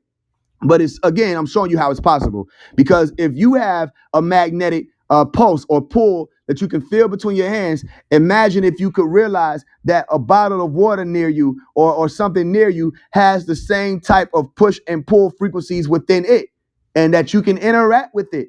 Understand? As long as you can understand that. And that's why, again, that type of information is saved for the adepts. They don't really teach that to the public at all, even when you walk the monk school. All right, who I walk with the monks. You understand? And they invite me every week. They invite me to their feast. I ain't seen them in so long, but every week they still reach out to me. You understand? And I can read you the message. As a matter of fact, I might just do that and show you that, again, I'm talking to, let's see, right. Hare Krishna. They say, I'd like to invite you to the Krishna Life Spiritual Sunday Festival. You know what I'm saying? They give me the address. Our one-of-a-kind spiritual gathering will consist of chanting, dancing, discuss. They send us every Sunday. They haven't stopped for years. You understand? So they stay in contact with me. It's still, I'm telling you, even when I was talking to them, you got levels of it. Don't think every single monk is on the same type timing, or that they all have the same understanding. Okay, because they reserve certain pieces for certain ones. They wanted me in immediately though. As soon as they met me, they was like, yo, yo, yo. They was giving me free books. Hey, you need to study. You understand? And they were giving me beads. This is where I got my prayer beads from. And they were telling me they were teaching me the tones of Hare Krishna. Okay, so it's just one of those things that, it's different levels. So some of y'all, you may go further than me, faster than me. It's possible, and that's why I want it to be taught. Because if you go further than me, faster than me, then you'll be able to teach me. You know what I'm saying? I don't want to just be the only person who can teach these types of things. So when you go further than me, faster than me, if you do that and you start realizing, yo, I had this experience, I was able to move the water bottle. As long as you don't show me no video of you waving your hand and the water bottle move, I'm like, nigga, that was wind. You know what I'm saying? Then we good. But other than that, that'll be great. So let's move forward. All right. I took the note. I think I've already explained this though. Start with lucid dreaming, but I guess I'll build on it a little further, just a little bit. Again, everything is dealing with information. So the more attention you pay to details, the better off you'll be when you're traveling through these realms or working on these different higher levels of ascension. The more attention to detail you can pay, you know what I'm saying, the better off you will be. So you start with lucid dreaming, because lucid dreaming is your ability to realize that something in the realm isn't what you think it is. Okay, it's more to it. So now when you start dreaming, you start being able to control your dream realm, which means you'll be able to do other things. I'm gonna tell you different things I've done. All right, and then I got to open the chat and see y'all. It's 29 messages that I got you. I'm about to lock in. All right, so I'm able to turn myself invisible. That's one thing I could do in a lucid dream world. Okay, I could turn myself invisible, and the way that I have to do it, I have to get into the minds of the observers of all of the people in that realm. It sounds like real crazy, but again, your super conscious capacity is much higher than your conscious capacity when you're talking about from your earth realm, as you call it, to your dream world. So you're able to perceive on a higher level. You can cause all kinds of things to happen from that. Okay, and I'll talk about that. So I turn myself invisible. I can walk on water in my dreams. You understand? So I'm doing what even things that Jesus did in the dream world, though. Okay, so I can walk on water. I've done this. I had an experience where I was around a lot of people and they were acting, as if they didn't want me to get in the pool. We was at this senior, how you do the senior activity. So one of the senior activities in a dream was that we had this water party, and it was a big water park that people was at. And I wanted to go in and swim with everybody. I was on the outside of the gate. But as soon as they saw that I was about to come in, they started doing, oh shit. Niggas started getting out the pool and shit. Oh, here he come. And it hurt even in the dream, because sometimes when you feel emotions, it is higher in the dream world. Anybody ever cried about some shit that was really like small in a dream, and then you wake up, it's like, what the fuck was I crying about? You know what I'm saying? Or some shit was so funny, but then you come back like that shit wasn't really that funny. You understand? So sometimes emotions are more profound or heavier in your dream state. So I jumped over the gate, all right, and I burrowed into the ground. All right, because I was hurt. I was feeling this pain. I was like, this motherfucker don't want to swim with me. And I came out mad. I jumped out of the burrow and I walked to the pool anyway. And I said, fine, I'm going to swim by myself. All right. So you know how they be showing you the young boy memes where niggas be talking about this, how young boy fans do this. It was a meme where they show you how that young boy fan, they about to go swim and they just like walked into the pool angry as fuck. That's how I thought I was finna do it. And this happened when I was in 12th grade. So it was a while back, even before these memes. But that's how I thought I was finna do it. And I walked onto the water and I confused myself. I said, what the fuck? I was standing on the water. I said, oh shit. So I started walking like to the center of the pool, even oblivious to the people watching me. So when I did that, everybody fell to their knees. Okay, they was falling to their knees. They're like, yo, they were crying. They're like, we didn't know. And I was like, hey, yo, I like, nigga, get up. Like, hey, you don't got to do that. Yo, I'm just as shocked as you are. Nigga. I didn't know I was about to do this. Get up. All right. And I'm standing in the middle of the pool. Okay. They said, yo, we didn't know. All right. And a light opened above me. Okay. And I went up into what you call the heavens. This is in a dream. A light opened above me and I was pulled out of that realm, but people were crying, fell to their knees, and we didn't know. And I didn't know what the fuck they was talking about. I was 12 years old. Okay. And it inspired even then a song to come on. You understand? Not 9, 12, excuse me. I was in 12th grade. It inspired a song to come on that I wrote around that time. It was called Brokest Nigga Ever. And you can find it. Okay. So if you ever wanted to know, if you have heard that song before, where that song was inspired from, I rapped over a song, Ready or Not from Fugees with Lauryn Hill. I rapped over that beat. And from that dream I remember we were homeless in a hotel and everything. As soon as I came back from it, I don't remember where my Umi was, but I called her. I said, yo, well, actually, I think I'm going too far because that's a little too personal. And I was explaining it to her. I said, yo, this is crazy. And then she was like, yeah. So we had that conversation. You know what I'm saying? And that's why I broke the song down. I said, I just want to be the brokest nigga ever. I want the land, the trees, the oceans, and the weather. I know we can't agree that no one lives forever, and I can't take y'all Benjamins with me. I know you need me to break their spell, lead you home. Would you please receive me? I don't want to do this alone. It's just me this evening. So please believe me. I so loved your world, I manifested. The plan is manifested. Oh, blessed. Brand new day, still that old message. War against the cold-blooded, cold-fleshed. Let's get acquainted with the one divine essence. I so loved your world. I wrote this song while up on Calvary. It's a silent hill, but the view is oh so loud to me. Cowards sleep, soldiers stay awake and watch the hours flee. You'll never see me counting sheep. No shepherd, because they know my voice. And if they want to lead the herd, I condone the choice. They had permission. I'm light years ahead of half the cast that had the mission. That's the difference because they couldn't astral travel half the distance it takes.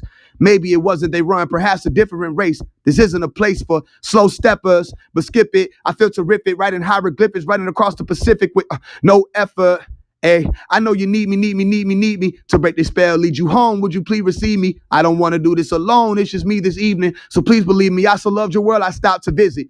Each one of you can save your soul. I'm being optimistic. The mission, I rocket ship that you blink and you're optimistic. Apocalyptic, the soul of every prophet lifted, and everything's like I predicted. HEROD, sending infiltrators on their way to borrow me. They say they here to befriend me. I say they are police. I hear their footsteps. They'll make it here tomorrow, G. They wish to hang me up and leave me there to ROT. This is just to pass the time. I'm trying to get you lifted, going and puffing past the lines. 9 cars on the table. The rough that had the diamonds and the riches of your world couldn't shuffle that design. Your words had no effect on me. You're mugging at the blind. My whole life I was a maverick, had to struggle. That was fine. I done got through wishing that this couple passed me by, because this time with this mind, he doesn't have to die for you to live. I know you need me to break the spell, lead you home. Would you please receive me? I don't want to do this alone. It's just me this evening. So please believe me. I so loved your world, I manifested. Hey, I know you need me to break the spell, lead you home. Would you please receive me? I don't want to do this alone. It's just me this evening. So please believe me. I so loved your world, I stopped to visit. Hey, I know the devil trying to kill me on the low. I bet he got a reason to deprive me. No one will ever have a claim on my soul. So you will never hear me screaming, who just shot me? No, not me. Of course, no. Bullet in a coffin. A dead man, Morse code. Bullet in a coffin. Dead man, Morse code. Travel to the east. I got a stride full of letters free. Settle all that beef and we gon' ball like spaghetti. Meet Moses. I'm feeling like Moses. I'm chosen. Walking through the door just to leave it open. I see him hoping that my ego make me fall. I'm still floating. Resurrected. Ring around the rosy. It's ashes to lotion. Casket reopened. The sleeping giant dozing. It has to be woken. Stand up religion cause the pastor be joking. If you talk to God, tell him half of us broken. We don't benefit from your basket of tokens. And reading Genesis while you asking for more. And note, man, note when everything fall down. Horn from above. Watch them Jericho walls now. If you only knew that it was you that you was praying to, You will be more conscious of the game that you play into. If you knew the Matrix was a game, you'd be playing too. Monsters don't cry. What's a razor to a saber tooth? So that's the whole breakdown from when I was in 12th grade, had that experience. That one song came from that one dream experience where just all of that emotion from that one moment, as soon as I got up, grabbed my notepad and got to flying at it. You understand? So again, the breakdown of that is once you start tapping into the details in the lucid dream realm, you'll be able to do things like that. Walk on water, turn yourself invisible. Telekinesis, I can do that in the dream world. Sometimes I'll get frustrated. I'll come back from my experience that I was just doing telekinesis, and I'll be trying to remind myself what in my mind was active. I was just doing it, and I'll be having bottles of water and stuff around me, like like trying to do it, like fuck, I can't do it yet. You know what I'm saying? So it ain't activated like that yet for me. Okay, some of y'all, maybe y'all have those experiences. That ain't my shit yet, but one day I plan for it to be on that level, and maybe I have to remove myself from society to have that level of focus, and that's fine. Okay, so those are a few different things you can do. Flying, of course. Okay, I can do that. I can cause storms. I can cause earthquakes. Another thing I was able to do was cause a nuclear explosion. Okay, I was able to manifest a nuclear weapon and cause nuclear explosions. I've destroyed realms like that. You know what I'm saying? So it's a playground for me a lot of the times when I go in these worlds, and I be telling people like, yo, watch this. And I'll put my hands on the ground and then I'll start an earthquake. Like, this motherfucker, you know what I'm saying? So again, all of that started in the lucid realm, realizing your powers there is going to help you better understand your powers as an astral projector, because they go hand in hand. So that's what I said, all of that, wrapped all that shit to say that. Okay. So the fourth exercise. Matter of fact, let me go ahead and see what y'all got for me. Let's see. All right. My bad, y'all. I'm on the road. I'm streaming. Peace. I've been experiencing something I haven't been able to comprehend yet. I can see the aura or energy field around people and objects. What is this? Well, this is something that I'm familiar with. I'm familiar with people who can say I've had that experience also when I was younger, where I could see it. And one thing I also experienced, and I don't know if y'all had this experience as well. When I look at my shadow, I have a aura around my shadow, but it will only be my shadow. And I remember one of my guys who's in prison right now, talking to him about it when we were younger. I said, yo, can you see it? He said, I can see it. I said, yo, this is only around my shadow though. When I look at other people, I don't see it around theirs. You understand? But it's like an aura, like a halo, but not how they show you in the cartoons, more so how they show you in the paintings, where you see the glow around like a sun behind somebody's head. So you have a higher sense. If this is what you're seeing, you have a higher sense visually, okay? Which will lead into clairvoyance, if you can understand that. But it's a higher sense visually, where you can detect colors, because it's all colors. When you say colors, that's what you're talking about when you say aura or energetic field. It's still a color, okay? Even if you say white, even if you say warping or clear or however, you have the ability to sense things that are on a higher realm, which they're still within this realm, and people's auras are like that. So it depends. Sometimes what will happen, I'm gonna tell you, is that you can look at somebody and say your aura is red, but you don't actually literally see that aura, but you can sense it. That's another thing, that it may appear to you that you can see it, but you're really sensing it, and it's still the same type of interpretation because the information is there. This thing has a real red aura. Okay, so my father is legally blind. That's how he sees things. When he talks to people, he tell them all the time. Anytime I call him on the phone, he'll tell me. He say, "Yo, your aura, your aura is green today, son." You know what I'm saying? Like, yo, I like the sound. You got this purple green aura. You know what I'm saying? Or you'll say, yo, I'm seeing, when I was young, you say, I see your orange aura right now, man. You need to drink more water. Okay? So that's one way. Or another way is you literally, through your physical eyes, can see this at times. And this, again, that means that even your physical eyes have a higher sense activated within themselves. Okay? All of this is dealing with what you are able to observe. Remember, we're dealing with the observable universe. So you have a higher observation or higher sense activated than other people or most people. All right. So don't let anybody deny that. What you can do to exercise it is continue, like when you see it, like try to focus on it, not just the person itself. Okay. Don't freak people out though. You know what I'm saying? Because people will get freaked out, especially when you're talking about abilities higher than what people want to think is just a sci-fi movie. Okay. So try to do it in a way that's subtle, but the way that you strengthen it is like everything else. You know what I'm saying? If you have an eye and you think your eye is, let's say your eye is always not always coordinated with the other one, it's one way you can do that. Okay. If you're getting double vision a lot, you can use your finger. You can put your finger in between your nose, all right, or in front of you, and focus both your eyes on it the best that you can. And you push it out slow and you pull it back to yourself slow. You push it out slow, you pull it back to yourself slow. And you keep doing this with your finger. And after a while, your muscles in your eyes start saying, hey, I have the ability to coordinate. You understand? I have a better ability. Same way, if you don't like how your arms are flabby, well, you can do push-ups. You understand? Now, you might want to pace yourself at times because sometimes you might not like the appearance of how your skin, you know what I'm saying, is still extracted at that point if you've done so much energy exercise at one point in time. Okay, that means that the fat will go away for some, and then what will happen is that the skin will still be there and it needs to retract itself. But what I'm saying is it's a muscle. Okay, so your ability is a muscle, your eyes are a muscle, your thoughts, they're all muscles in a way that if you work out, all right, it'll become more profound. You'll get it more in shape. So it's just like everything else. Okay, I hope I answered you. All right. Synesthesia, okay. Zay, what's going on? It means your aura is sensitive. Okay, you was answering her. Damn, I didn't even see that. Well, you ought to had a whole, okay, my bad. Well, oops. Shit. You having a whole question answer section in my chat. I didn't know he answered it for you. My bad. That was a good answer, though. Had a very similar experience phase. I used to see tall, dark, Voldemort-looking spirits in my bedroom, but one day I got up and pushed them to see what happened, and they just did disappear. Okay. Exactly. I had that experience too. They didn't disappear. The motherfuckers wanted to fight. I had to beat their ass. Like literally how you fight people, I had to fight one of them. I had an altar activated at that time too. I had to take them to my altar and pour Mars oil all over their face. Like, so they were nice to you. Motherfuckers have never been nice to me. As soon as they always want to fight. They always want to war with me for some reason. My family used to think I was crazy, so I did too, and eventually lost the ability. Exactly. That's what happens to people. So don't do that to others. That's what I'm saying to you. Don't do it to others. You haven't lost your ability though. Okay. It became dormant. So you have to just go back and activate it again. The good news is you can go and pinpoint places and memories where you had it activated. You understand? Only reason I am this way, experience, my bad. I'm getting messages coming through while I'm trying to read it. Only way experience with our parents, with me, my bad, y'all. Knew it was dismissive, but me and my cousin was with it, and that allowed us to know ourselves more. El Kadir. Okay, I'm gonna go closer to where we was just at. Our phase is covering some real shit right now. Appreciate you, family. All right. Sleep paralysis at 19. I had some possession issues and just need going back in the ring with awareness and wisdom. Righteous. Just now. Okay, I got you. All right, that's some good apps for that love binarium. Okay, y'all cooking. Okay, I see what y'all. Okay, y'all cooking.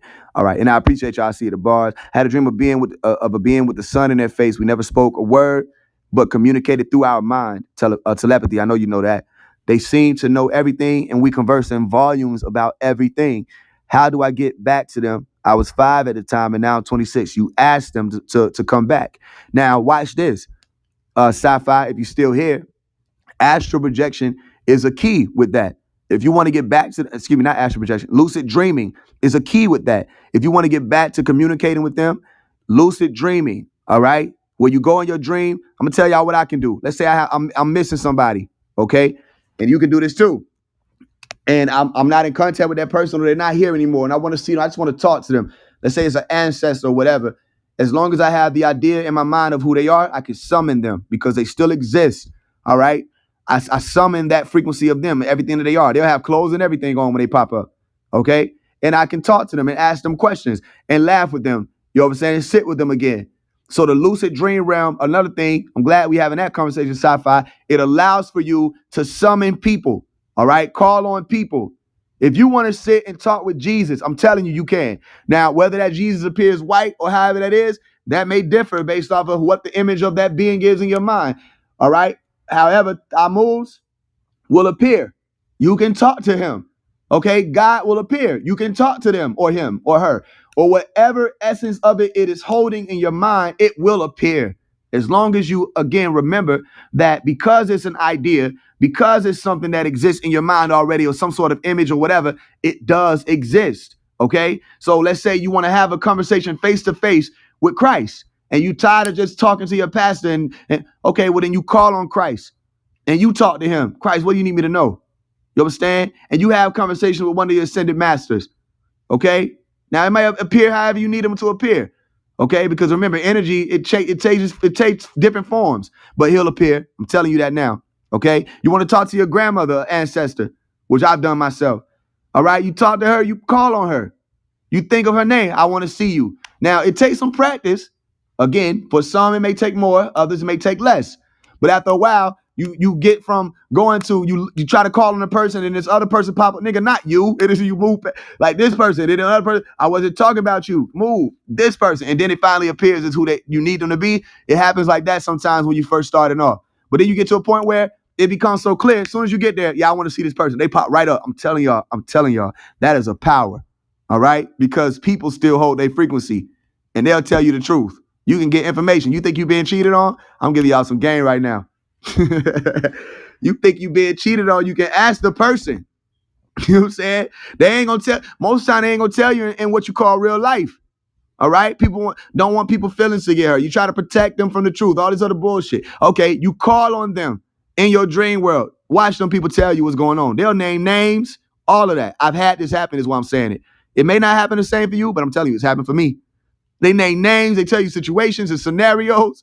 They get deep. And then you come back and you tell the person about what you found. So per my findings, okay, this Saturday coming up, you know what I'm saying? You're planning on meeting with this person. This is their name, and this is what y'all are going to do. How the fuck did you know that? You went through my phone. I haven't seen you all week, but you told me. You understand that? That's the thing. It's a power, and you can activate it. Women already have it activated. They don't even be needing the dream world to do it. That's a whole other conversation. All right. Okay, so I think we pretty much caught up.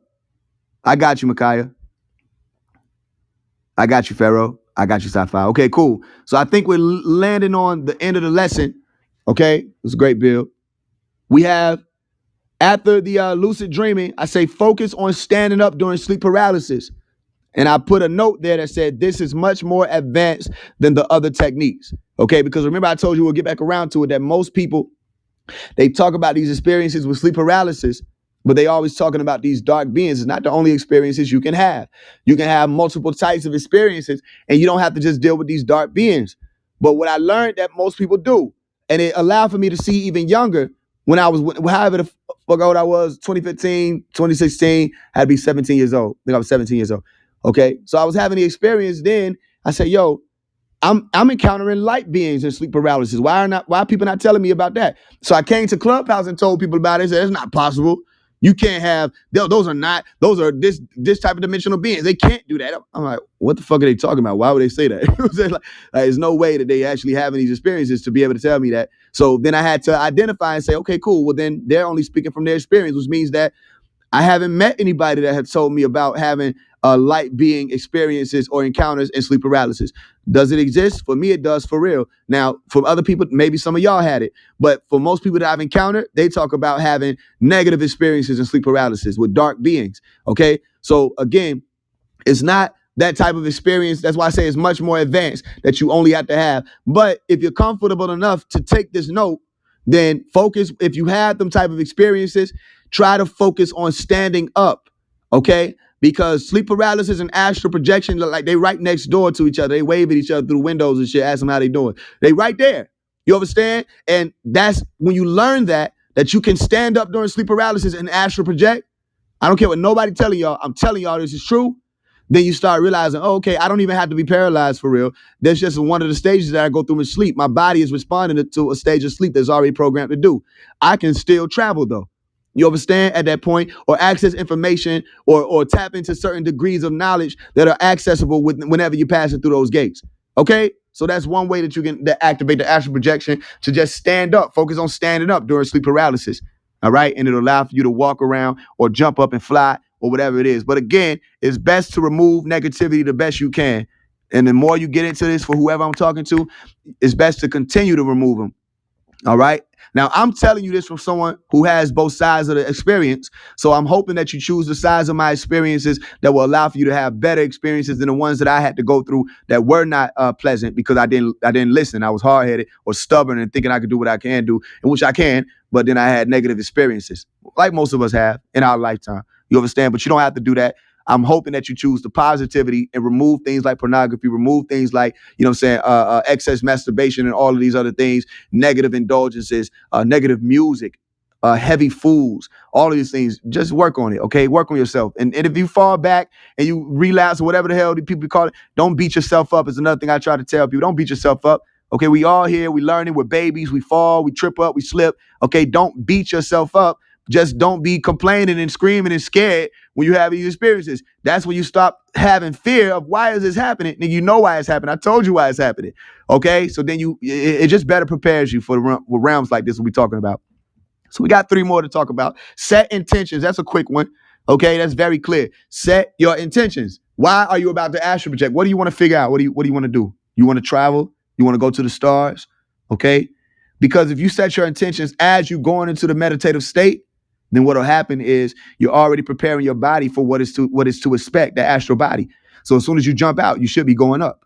If you're there to go to the stars. Now I'm telling y'all, you've experienced nothing if you have not traveled through the galaxies. I'm telling y'all that now. How many people by a show of emoji have traveled through the galaxies in astral projection? If you have astral projection, you don't have to say it, by the way, but if you have, how many people have traveled through galaxy travel? Okay, we got Zay. Okay, and now I ain't trying to point nobody out. So I'm just asking. You know what I'm saying? You don't have to answer it. All right, but I have and I do it all the time. I'm telling y'all one thing, right? You have experienced nothing until you fly out of your house, the roof of your house.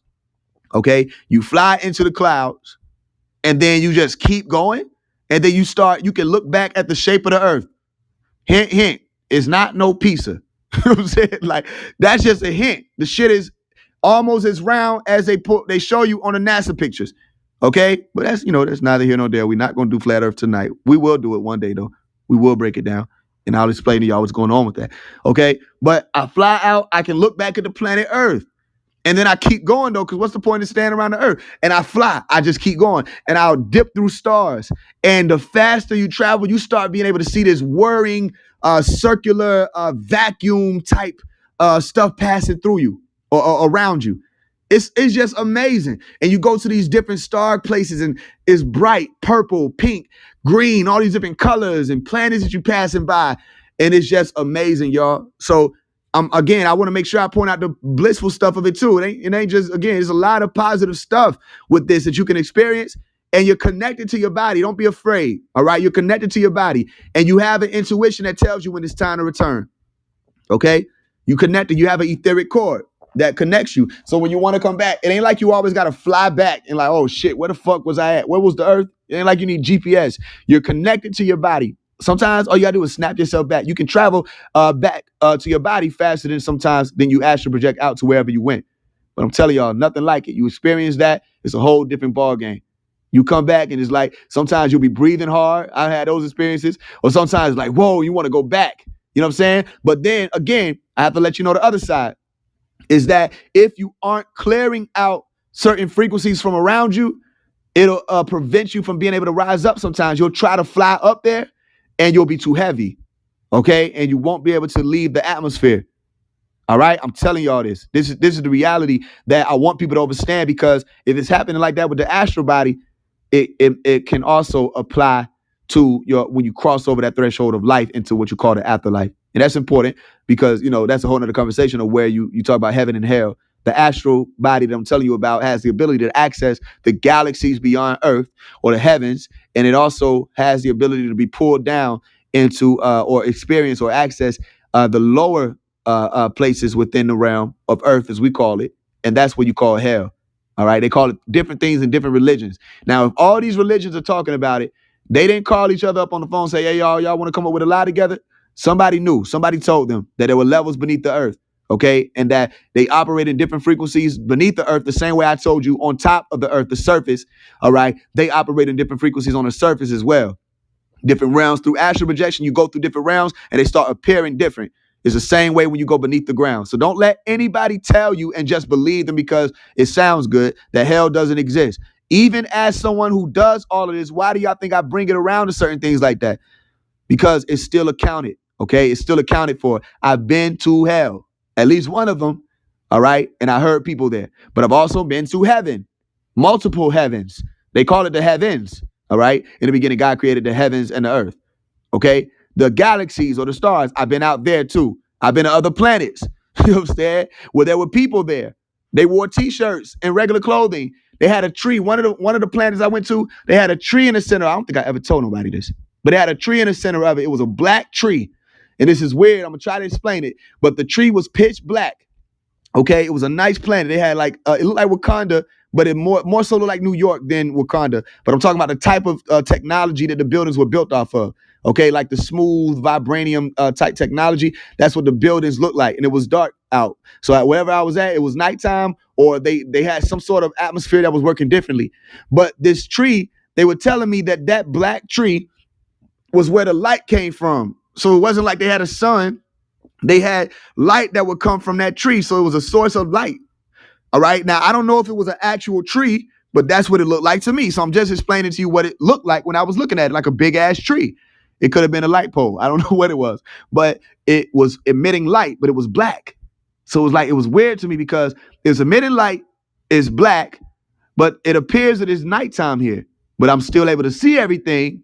So it can't just be nighttime. So this is, you know what I'm saying? It was weird. It was real weird. But that was, again, an experience. They even had there places where they travel. They step on these big ass cars like welcome mats. The cars that they had were the shapes of welcome mats, and you step on them, and whatever planet it had, you could travel to that planet. And I was telling them after I hung around, I ran into a brother. He had braids. He looked like how, remember the old school people with the braids, not old school, 90s with the, I guess it's still old school. They used to have the braids. They like the Omarions. He had braids like that. He was a lot taller than me. I remember having to look way up to talk to this man. He had this long blue purplish t-shirt on. And he was like, yo, he's showing me the different stores they got. Okay, they was selling merchandise same way we do here. But I was talking to him after a while. I started to feel this beating in my heart. I said, yo, I got to get back to where I'm at. Okay. He said, where you was coming from? I said, I came from Earth. And he said, I got you. So he took me to these cards and he told me stand on the one that said Earth. He said, you can go back. He said, all you gotta do is stand on that one and it'll take you back to where you were going, where you came from. And it jumped me back to this Earth place. I was in front of the Earth. And then I traveled back to my body, like zoomed back to my flesh body. Okay. Now, I'm grateful that we've already been talking about astral projection. None of this should sound crazy to anybody, but maybe it does. But I'm grateful that we've been talking about it so that y'all can hear that, again, these are real experiences of astral projection, not a dream, not none of that. I'm talking about when you push yourself out of your body, certain experiences that you can have, and you'll be able to see, though, that there are other worlds. It ain't just the astral realm. You can enter into different worlds or bodies of yourself. And they showed you that in the Doctor Strange movie. Same thing I've been telling people. Now you got a whole movie where they showing you what they call it dream walking, where people can transfer from one body into another and possess another version of themselves. And I told you that I did it already when I told you that I was talking about the dollar for dollar market that I had over there. You understand? And we were trillionaires and I possessed another one of my bodies. Okay. I told you I did it. People said I was crazy. Okay. Then they told you in the movie and I'm like, am I still crazy? Or do you think that the movie was just listening to me on Clubhouse and got a great idea? People know about this. Okay. Some of y'all, you're doing it now. You channeling here now. You understand? It's real amazing. We got two more. Follow the ringing. Okay, I tell everybody you have a dial tone in your head. It's the dial tone of your cell phone that you use or telephones you used to have that you hang up on somebody. You know what I'm saying? Or leave a message at the beep. The beep. They have the dial tone where you hang up, click, and there's a sound. That is always in your head. Some of y'all, you'll hear ringing. You'll be walking around. And you're like, what was this ringing? I had a ringing in my ear. But then you become more and more conscious that it's not actually in your ear because it's not coming from outside of you. You understand? It's not some frequency that has shifted from technology and now you hear it. No, it's something that is really just in your head. Now, you have some people who experience it and they diagnose it as something called tinnitus. All right. So I'm not leveling that out. That is not an experience where they still don't know what the fuck it is other than the ringing itself, where they can't really actually put their finger on what the hell they actually hearing. Okay. They'll say different things for it. But again, it's white noise on a whole different degree inside of the body. That's the best way scientists can put it for you. A ringing in the ear. They don't actually know where the hell it's coming from, but I'm telling you, it's coming from the pineal gland. Okay? It's a dial tone. This is what I figured out. You can take it upon yourself to make sure that it's facts for you. But it's a dial tone inside of your head. If you cover your ears up, all right, let's take a second. Let's take 15 seconds, and you can do it for yourself. Cover your ears up, and you're going to hear the ringing. All right? Let's do that real quick.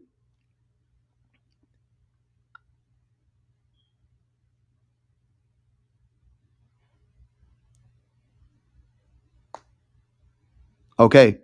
So for you, some of y'all was like, all right. Some of y'all didn't do it. Some of y'all like, all right, then come on. You know what I'm saying? So you do it and you'll hear it. It's a ringing.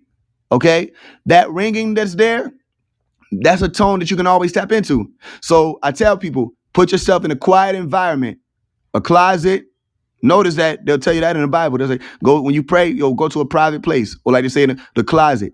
Okay, go to a private place, and that's just you. That's what we talk about, the difference between prayer and meditation. Same playing field, but one is like you just talking and you're not listening, and the other one is you meditating and you're able to receive and you're listening and not talking. Okay, but the act of being private is what's most important. Is where you can take yourself into complete and utter quiet, which it won't be complete and utter quiet, really, because there will be always some sort of noise. Even if it's completely quiet, you'll hear that ringing. You get what I'm saying? The evidence of sound and vibration is always around you. It's just that sometimes you'll have a glimpse of it with that ringing, the same way you have the glimpse of what you can see always with deja vu. Okay? So it's the same way. So if you cover your ears or go to a quiet place where you don't have to cover your ears, all right, you'll hear that ringing, follow the ringing, go into it. Now, that's the best way I can explain it. I don't know how else to say it as far as, explaining how you can go into it. You tap into the sound, you listen to it, and then you follow it. And it becomes more and more of a reality for you that you're really hearing an actual sound. And I'm telling y'all, when you couple that with everything that I'm telling you about already, about the warp sounds and all of that, it will show you immediately how to turn on the pineal gland activation that allows for you to step out of the vehicle. It's like a key. Okay, so you can turn it on, you turn it off, you step it on, you step in, step out. Okay, you follow that ringing. That's another one of the exercises that I'll tell you. It take time, but you learn how to do that. I hope y'all taking notes. I've given you 6 already. So one more. Okay, it's the 7th one, and I labeled it as position. Okay, the position is, for me, I say find a good position to lay in. What's best for me? I say lay out as if you are on a cross. Remember to take deep breaths and focus on your inner you, which you'll be able to begin to become more aware of if you just start with the thought of the motions. It's similar to the first exercise with starting with your fingers and activating your astral body through that, or starting with smaller parts of your being. Okay, so when I'm telling you find a good position, if I say I lay out in the cross, that's my best way. You ever heard teachers, they teach certain ways, say this is the best way I would do it? Then that's not the only way. Some people like to sit up straight. Maybe you like to sit up straight. Whatever way, my best way that I found, if you want to take that method, is you lay out with your arms stretched out as if you're on a cross. Okay, and you extend your feet. You understand? And that allows for you to relax easier, is why I do it. Because when you're actually projecting, the first thing you want to do is relax, let go. Just relax. Understand? I probably should have opened with that, huh? But you relax and you let go. Okay? And then you can be able, that allows for you to target whatever you need in a target, put your focus on that. You're not worrying about lifting up this other muscle to keep it active, all these voluntary muscles we got. You got your hand propped up, your phone propped up, this prop. No, let all of that drop, lay down on your back. Okay? And if you have a bed, it's real comfortable. On the floor for me, all right, it's comfortable. And then it allows for you to put the emphasis or wherever you place the focus on your energy. It's easier to do that. You're not worrying about all these other things. You can drop those and let them go. Let them go. It's all okay. Relax. Okay. Here's a note that I'll tell you to take. One of the meditations that you can write down is called "Relax with the Etherians." Okay. RELAX. I don't know why I feel like I need to spell relax. With the ETHERIANS. Ether IANS.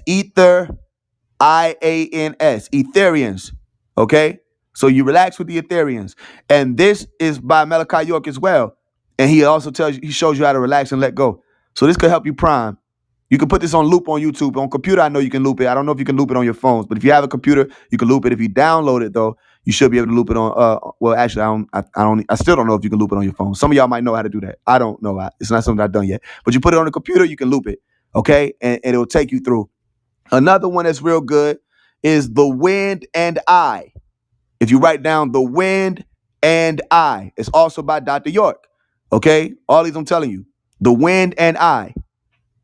He spells it with I, okay, like the letter, by Dr. York. That's another meditation that's good for astral projection because it's wind, okay, is real light. Another one is comedic visualization, Dr. York, okay. You want to find the one that's not the 9 minutes. You want to find the one that's about an hour and so long because after he braces you for a blissful experience, what you want to do is allow for the tones to guide you the rest of the way. It's going to be a dance. It ain't going to be nobody controlling you or hypnotizing you, none of that. It's just a dance, okay? It's just showing you like guided meditation. What you can do to relax yourself, what type of environment you can indulge in, all right? That's blissful, not dangerous, okay? And these tones are ancient tones, like the duduk.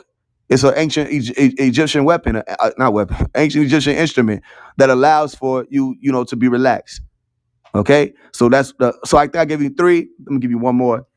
What else we got? I did the wind and I did uh, uh, relax with the Ethereans. Okay, DNA music. Dr. York, DNA music. That's another good one. Okay, DNA music. And what's real great about that one is real strong. Actually, I think that's one of my favorite ones. It made me cry at one point in time. I remember listening to it and crying because you can hear the voice of the children. And that is literally, you hear the voice of the children singing. And at the end, you hear them just speaking in the tones. You understand? And for me, it's emotional. But I don't want to. I'm not sending you there to cry. I'm sending you there to hear the peaceful essence of those voices and those tones. You'll hear it though. You'll hear it. And from then on, anytime you just need meditation music that I can tell you right now is safe, you type in Dr. York meditation music. It's safe. Okay. This is something that I can attest to. Now let's do a reset real quick. I have meditation music as well, and I'm allowed for y'all to get that from me. So this link that's above my head, this is for support. You can support me. All right. Anytime you come here, if you want to support, this is what that link is for. I have products that come with that though as well. So it's not like you just send money and like, okay, thank you, and then we move forward. All right. So it's different. We moving forward with a lot of products. So I have 6 books that I'll send you. Okay. So when you send a donation, if you're preparing to do that right now, send your email with it. All right. I got 6 books. Okay. And I have also 9 meditation tracks that I produced by myself. I did my own vocals on them, and I put the same type of things that helped me, like the woo woo woo woo woo woo woo woo. It's a binaural track that I created. I produced this. I produce as well and engineer. So I produced this, and it allowed for me to put what I was hearing into actual machine, and it repeats out to y'all. Okay, so you'll be able to hear what I'm saying. Helps people speed up their meditation process versus having to go through that elongated like what I'm saying. You can do what you want to do, but I'm telling you that helps the binaural beats, and I created them of those on that track. So I got binaural beats on it. I got a track called Bismillah, okay, where is like it's calling in the name of the Most High, in the name of God, okay, or the name of Allah, excuse me. Then I got another one called Play for the Children, right? Which it literally is a command, play it for the children. So you play this for your children, or is saying to play the drums for the children. This is the beat of life that we live in. Everything is about the children. The beat of life, the beat of the drum that we're walking to is for the children. All right. So that's one, and you'll be able to listen to it all the way through what I'm telling y'all. There's another one called Creative Visualization. All right. Or Create Your Reality. And I am walking you through it like guided meditation. And then at one point I leave you. And then you have your time to experience it however else you continue your journey without me at that point. All right. Then I got other ones like the Omnitone, where the brother Black Samurai on here. I don't know if y'all know who he is, but the brother Samurai joined me. All right. And he did vocals with me as well. I was talking about it in one of the rooms. He said, yo, can I get on? I said, I got you. Just send me your vocals and I'll put it in. You understand? So we doing the Om tones. Okay. And it's just a lot of those. I got one called Early Bird. That's for like your manifestation. You don't have to just listen to it while you astral projecting though. You can listen to it while you're doing anything. You can play it around your house. You understand? If you want to do your cleanup, you can play it. All right. It's just one of those peaceful things that it puts you in a state where you can get something done, but also be at peace and observe what's being admitted. All right. And do with it whatever you need to do with it. Okay. So I got one called Early Bird that you press play on that and you hear the Cash App sound come in over and over again. You understand? And you hear like the tweeting sounds of the bird. This is just a pleasant sound that's playing with it too. The instrumentals that I produce. Okay. So that's all that I got 9 of those tracks. Okay, at the end of the day is what I'm saying. I got 9 of those and I got 6 books. So if you want to support me, all right, I'm doing this every day though. So it will be every day. Don't feel like it got to be today. Keep me in mind is what I will say. Keep me in mind because it's what I do. So if you want to support me, we're now on a roll. I think we've done about 7 rooms by now. I just got to go back to make sure I got the direct number. But we're on the roll now. Okay, the mothership is up there and we will be doing a room every day. And I'll be entertaining or engaging. Whatever y'all need me to answer, we'll do rooms on that as you see. Okay, so you can message me at any time. and say, I want you to talk about this, I want you to talk about that, I got you. We'll do a build on it. Okay? That's what I want to be happening on Clubhouse. That's the energy that I'm bringing here. And that's why the floor, if you realize the stage is just phase one on it, it's not because I think I'm some star. It's because I want the information to travel and tone and download and upload as it's supposed to without anybody's interruptions. If people in the chat, that's easy to handle that. I can target where the opposition is coming from and remove them from my room, and I can block them, and we'll never have to deal with it again. You know what I'm saying? That's how I've handled. It's been twice where they came in for a split second. I got you. You're out of here, and we'll never have to hear from you again. You understand? And I do it that way. So that's what we move with now. The energy is, no, I want to answer the people's questions to the best of my ability. I really want to get down to the bottom of all of the things they have questions about. And I don't want some echo chamber of the same thing everybody talking about in every room with all these different, disagreement, agreement, debate this, debate that. That's not what this is. That's not this room. There are a million rooms on the Clubhouse for that, though. So if you want to support me again, all right, please do send a donation and send your email, and I got you. I'm gonna load you up. You know what I'm saying, with the tracks and the books. Okay. So another thing before we bring it to a close, if I owe anyone, and it's gonna be replays on too. If I miss anybody, because you know what I'm saying, it's possible. If I miss anybody on anything, if you say, yo, this nigga, what the fuck happened? It's no funny business. All right. Something happened, but it wasn't funny business. If I owe you anything at all, please just DM me, all right, on here and be like, yo, man, remember I sent you this? You know what I'm saying? But I didn't get the books. I got you, because people have done that before. Say, yo, something happened. I didn't receive the books. And we can figure it out. I say, check your spam. Okay, there it is. Okay, well, I see it. It's sent, but there's a misspelled letter. That's my fault. You know what I'm saying? I can correct it. Okay, so if there's something that didn't come through for you, and you send a donation, let me know, and I'll make sure it's right. We get that right. Okay. So I think we've covered everything, the basics of it. What's kind of like the roots of astral projection. It's a major build. It was something that we'll also be able to be doing more rooms on when we start talking about other stages of it. Some of the things that I went into and I probably had walked away from after a while because I realized, okay, maybe not for this room. Okay, we'll be able to get into that too. So real quick, let me check the chat, make sure we don't have any other questions. Alhamdulillah, I see you. Assalamu alaikum. Okay. I heard you scam people with your $2 quality books.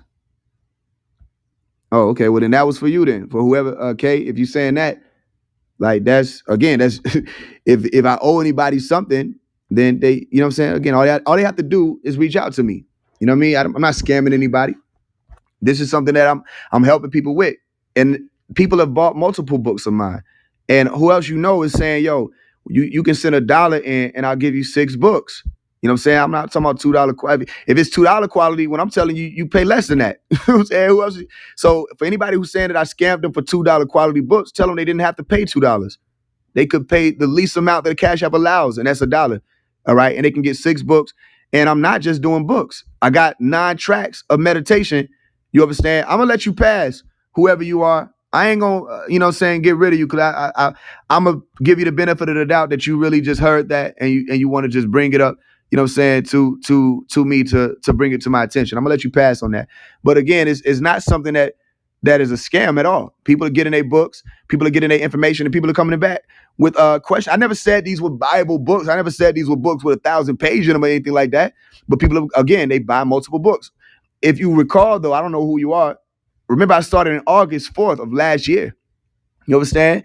And from August 4th of last year, I was putting out books. The first book I put out was a book called Why. And I was just breaking things down. I said, I'm going to start putting out literature. Okay, breaking things down. So the book Why, I put things in it like peace, love, fear, God, devil, loneliness, personal things, breaking it down. And people supported that book. Then I came out with How to Fight COVID and Win, where I was giving people a whole breakdown of what was going on with the COVID situation, but also a guideline of how to fight off what they was calling COVID or flu. This was scientific, by the way, methods of fasting and all this other stuff. I don't understand how that could have scammed anybody, you know what I'm saying? But people were tapping into that information. And I went forward with it. People asked me questions about the Masons. I'm a Mason, I'm a traveler. I've stepped through the lodge. You understand? I have information from the other sides of the wall. Nobody will ever be able to take that away from me. I have the ability to answer people's questions from a non-biased standpoint of, oh, this is the devil's or society. And I can tell people, these folks don't know what they're talking about. Here go the sciences. And I can tell them that you don't have to hear from me. You can go and find more information on it. But I did a whole book on the Masons and clearing that up. Who knows the secrets? You understand? And I just took it further. I gave you a book called Is the Computer God? You understand? Where I was breaking down the types of things that they're going to be introducing coming forward with artificial intelligence and artificial consciousness. I broke that down. You understand? And I explained it to people and showed them how technologies have panned out. Anybody that got that book, we did a whole room on one of the other books, the You Are Light book. You understand? Doing whole rooms on it. So when people come in these rooms and you have the literature already, isn't it useful that I can tell you if you have a question? I say, okay, I know you got a question. Well, you have the book. I know you got the book because I recognize people. I say, I know you got the book.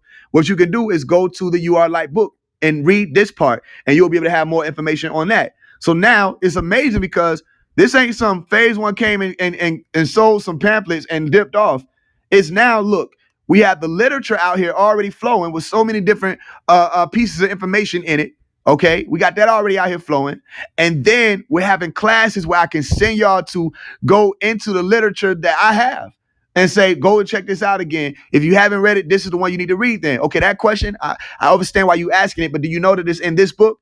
And now it's literal like study guides that people have. So it wasn't for nothing. Everybody been walking with me, they understand it. But again, tell those people who said I scam that for one, they didn't have to spend $2. They could have sent $1 and that would have been fine. I never said they had to spend anything other than the least amount that they could have given. The same thing I said with the donations thing. When I told people, if you want to donate, just send whatever you can. Like send the lowest or send whatever you want. It was from $1 to 1,000. I told people that. People chose not to even send $1. You understand? Or people chose, even when it was the GoFundMe, not to send anything. So it was like, okay, you know what I'm saying? For some of the same people who said I scam, do they even have my literature? Did they buy my books themselves? Did they stay walking with me themselves? Are they somebody who can say now they have 6 books, right? Whatever they was able to help me with, because you helping me too. Whatever they was able to help me with, that was from their heart. That's why I said donate. That's why it operates that way. They were able to help me from their heart, and I gave them information. But anytime I get on Clubhouse, even beyond the book, if somebody asks a question, don't I do my best to go into depth on it so that it's not coming from phase one? I always tell them, go look deeper into this. Here's what you can do. I sit and give readings for people. I talk to people about people who done passed on and say, okay, I got you. Let me show you how you can handle this and deal with that. And people are coming to me all the time and say, you changed my life. You did this. This ain't some book that I'm selling for, you know what I'm saying, something to scare people. So I'm going to give you that pass, but take that piece of information back to those people that if they really want to walk with me, okay, because I'm walking somewhere. I'm only 23. By the way, so whoever you heard it from, probably some old head that got nothing going on with their life. Okay, probably somebody who had an issue with me also because they saw my light and they didn't want the other people to see it, so they want other people to think this of me. Take this information to them and say, well, did you know that the same person you said is scamming people for $2 books? Do you know that he's also giving away 9 tracks of meditation that he created for himself out of his own meditation experiences and shared with other people? Do you know that he'll give you 9 meditation tracks and 6 books for $1 and whatever unreleased music you asking for $1? You know what I'm saying? People don't know what they're talking about. But again, everybody is also trying to make some money, right? You have some same people, they got some books out, they got something they're trying to do, they selling this, they got teas, or they got a job. People, they're making their dollar. And I'm not telling anybody not to go and help them or support them. So why do they feel like they need to tell people away from me or turn people away from me? You understand? And I'm not here to scam. I'm really here to put the information out because I have it. And it's very clear. But ask them where their literature is. Ask them where it's at. You understand? Because again, if that's what the problem would be, then again, it's only a reflection of themselves that they're talking about. They can only see me for how they see themselves. But I don't see me that way. So I see it that we are on our way somewhere. And the reason why they got me doing a room every day is because of that. This is something that I can have a rough day. I know if I come here and do this build, that I'm doing something right. Okay, so I achieved and we achieved. And I know that y'all who are here, and I appreciate all of y'all can see it. Okay, so that's why I also be saying, look, you don't got to do nothing tonight. Don't think that because you're in here and you see this cash app above me that you got to send me some money. This, what I say, just keep me in mind. You know, this I just do this. You know, it's what I do. This is how funds come through for me. It's no secret though. I don't get it. So it's very clear. I don't know what the secret is. So I appreciate it. Just go tell them that they ain't talking about nothing. Just go tell them that. Bouncing between his room and Hocus room and Wild Phase. Phase is really the star of the show. They talking about eating, in that room, while this room talking about some serious spiritual stuff. Well, okay. You know what I'm saying? Hey, that's what it is. So I said, not surprised. All right, so we done had a major build. So again, astral projection, It's open to anybody, just like any of these other sciences. Okay, just like everything, it's open to anybody. Nobody has a monopoly on it. Nobody's oh, I'm the only person who can. Okay, so don't think that everything I'm talking to y'all about was through arrogance that I'm the only one who can do it. Remember, I told you some of y'all might be able to come back and tell me something where it's like, yo, damn, I didn't know that. Shit, that's crazy. You know what I'm saying? So that's what we look forward to. Any other teachers? I'm a student teacher. Okay, so any teachers who come through, we look forward to being able to hear it back and say, man, I didn't know that. So now we got something to go and look further into. That's how it's supposed to be, but not because we read it from some book, not just because we heard it from somebody, but because we really went and experienced it ourselves, and you can bring it back for perspective, if for nothing else, and people can look into it. That's a grand thing. So I appreciate y'all. I saw y'all also who sent this shadow. I see you. I appreciate you. It's a blessing. It's a major blessing for me to be able to experience it. I thank you for your help. I thank all of you who've been helping me. All right. I'm not just talking about tonight. Anybody who's been helping me, I thank you. You know what I'm saying? It's motivation. You know, this is a heavy journey that I'm on. You know what I'm saying? Nobody made me do it though. So I ain't saying it's like, but I'm saying it's a heavy journey. So to know that there is support, not just financially, just for people who just show up and support you is amazing. You know what I'm saying? I'm grateful for it, and it's not taken for granted. I thank y'all. Can you check my question above? I got you. Let's see. Kristen. Recently, someone told me that they were dreaming things about me. Then 2 days later, I dreamed a similar scenario, including a person. Are people able to set intentions to meet with us in our dreams? Because it almost feels that way when it was described. Okay, so let me tell you 2 ways that can go. Okay, when you're dealing with suggestion, the power of suggestion, what somebody said to you can affect your dream realm. What somebody did to you can affect your dream realm. So when you're dealing with someone who's saying, yo, this is what we did this in this dream, or this was the experience in the dream, this could also be registered in your mind for an experience that you'll have later on in your dream. It can happen that way. Can people travel to someone else's dream? I can't myself recall when I have done it how I've heard other people say they have. I can say it like that. I've heard other people say that they were able to dream share or share their dreams, or they had the same exact dream. I remember when I was younger, all right, I was with my brother. We had the same type of dream. I had to be like 8 years old in Athens, Georgia. Me and my brother, we said we had the same type of dream. You know, but when we was younger, maybe we did, maybe we didn't. I can't really, it's not very clear to me. But I have heard people say it, is what I can say, that it is a possibility for you to share the dream experience with someone. And the reason why I know this is possible is because I've shared the astral experience with someone. You understand? It was a woman. Whole nother conversation. That's my business. You know what I'm saying? But it was, you know what I'm saying? It's possible. From the astral projection, I know it's possible. So as far as the dream, as we went to sleep and we dreamt the same thing, I know that it's possible. I just haven't had the experience clear enough to talk about it. But I can speak on it from the astral projection and say that it is possible. So that's what I can say. It's 2 ways. Either the power of suggestion, that because they told you already about it, it was already in your mind and it played itself out in one of your stages of that, what you call the dream state, where you were tapping into memories and they begin to manifest.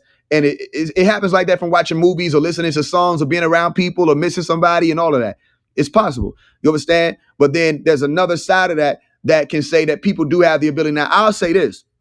I had the ability before, and I've used it to go and visit someone that I hadn't seen in a while. You know what I'm saying? I can visit them, and they were on their bed. They were writing in a composition book. You understand? And I never told them about, I think I did. Actually, I did think I wound up mentioning it, but I didn't mention what they were doing.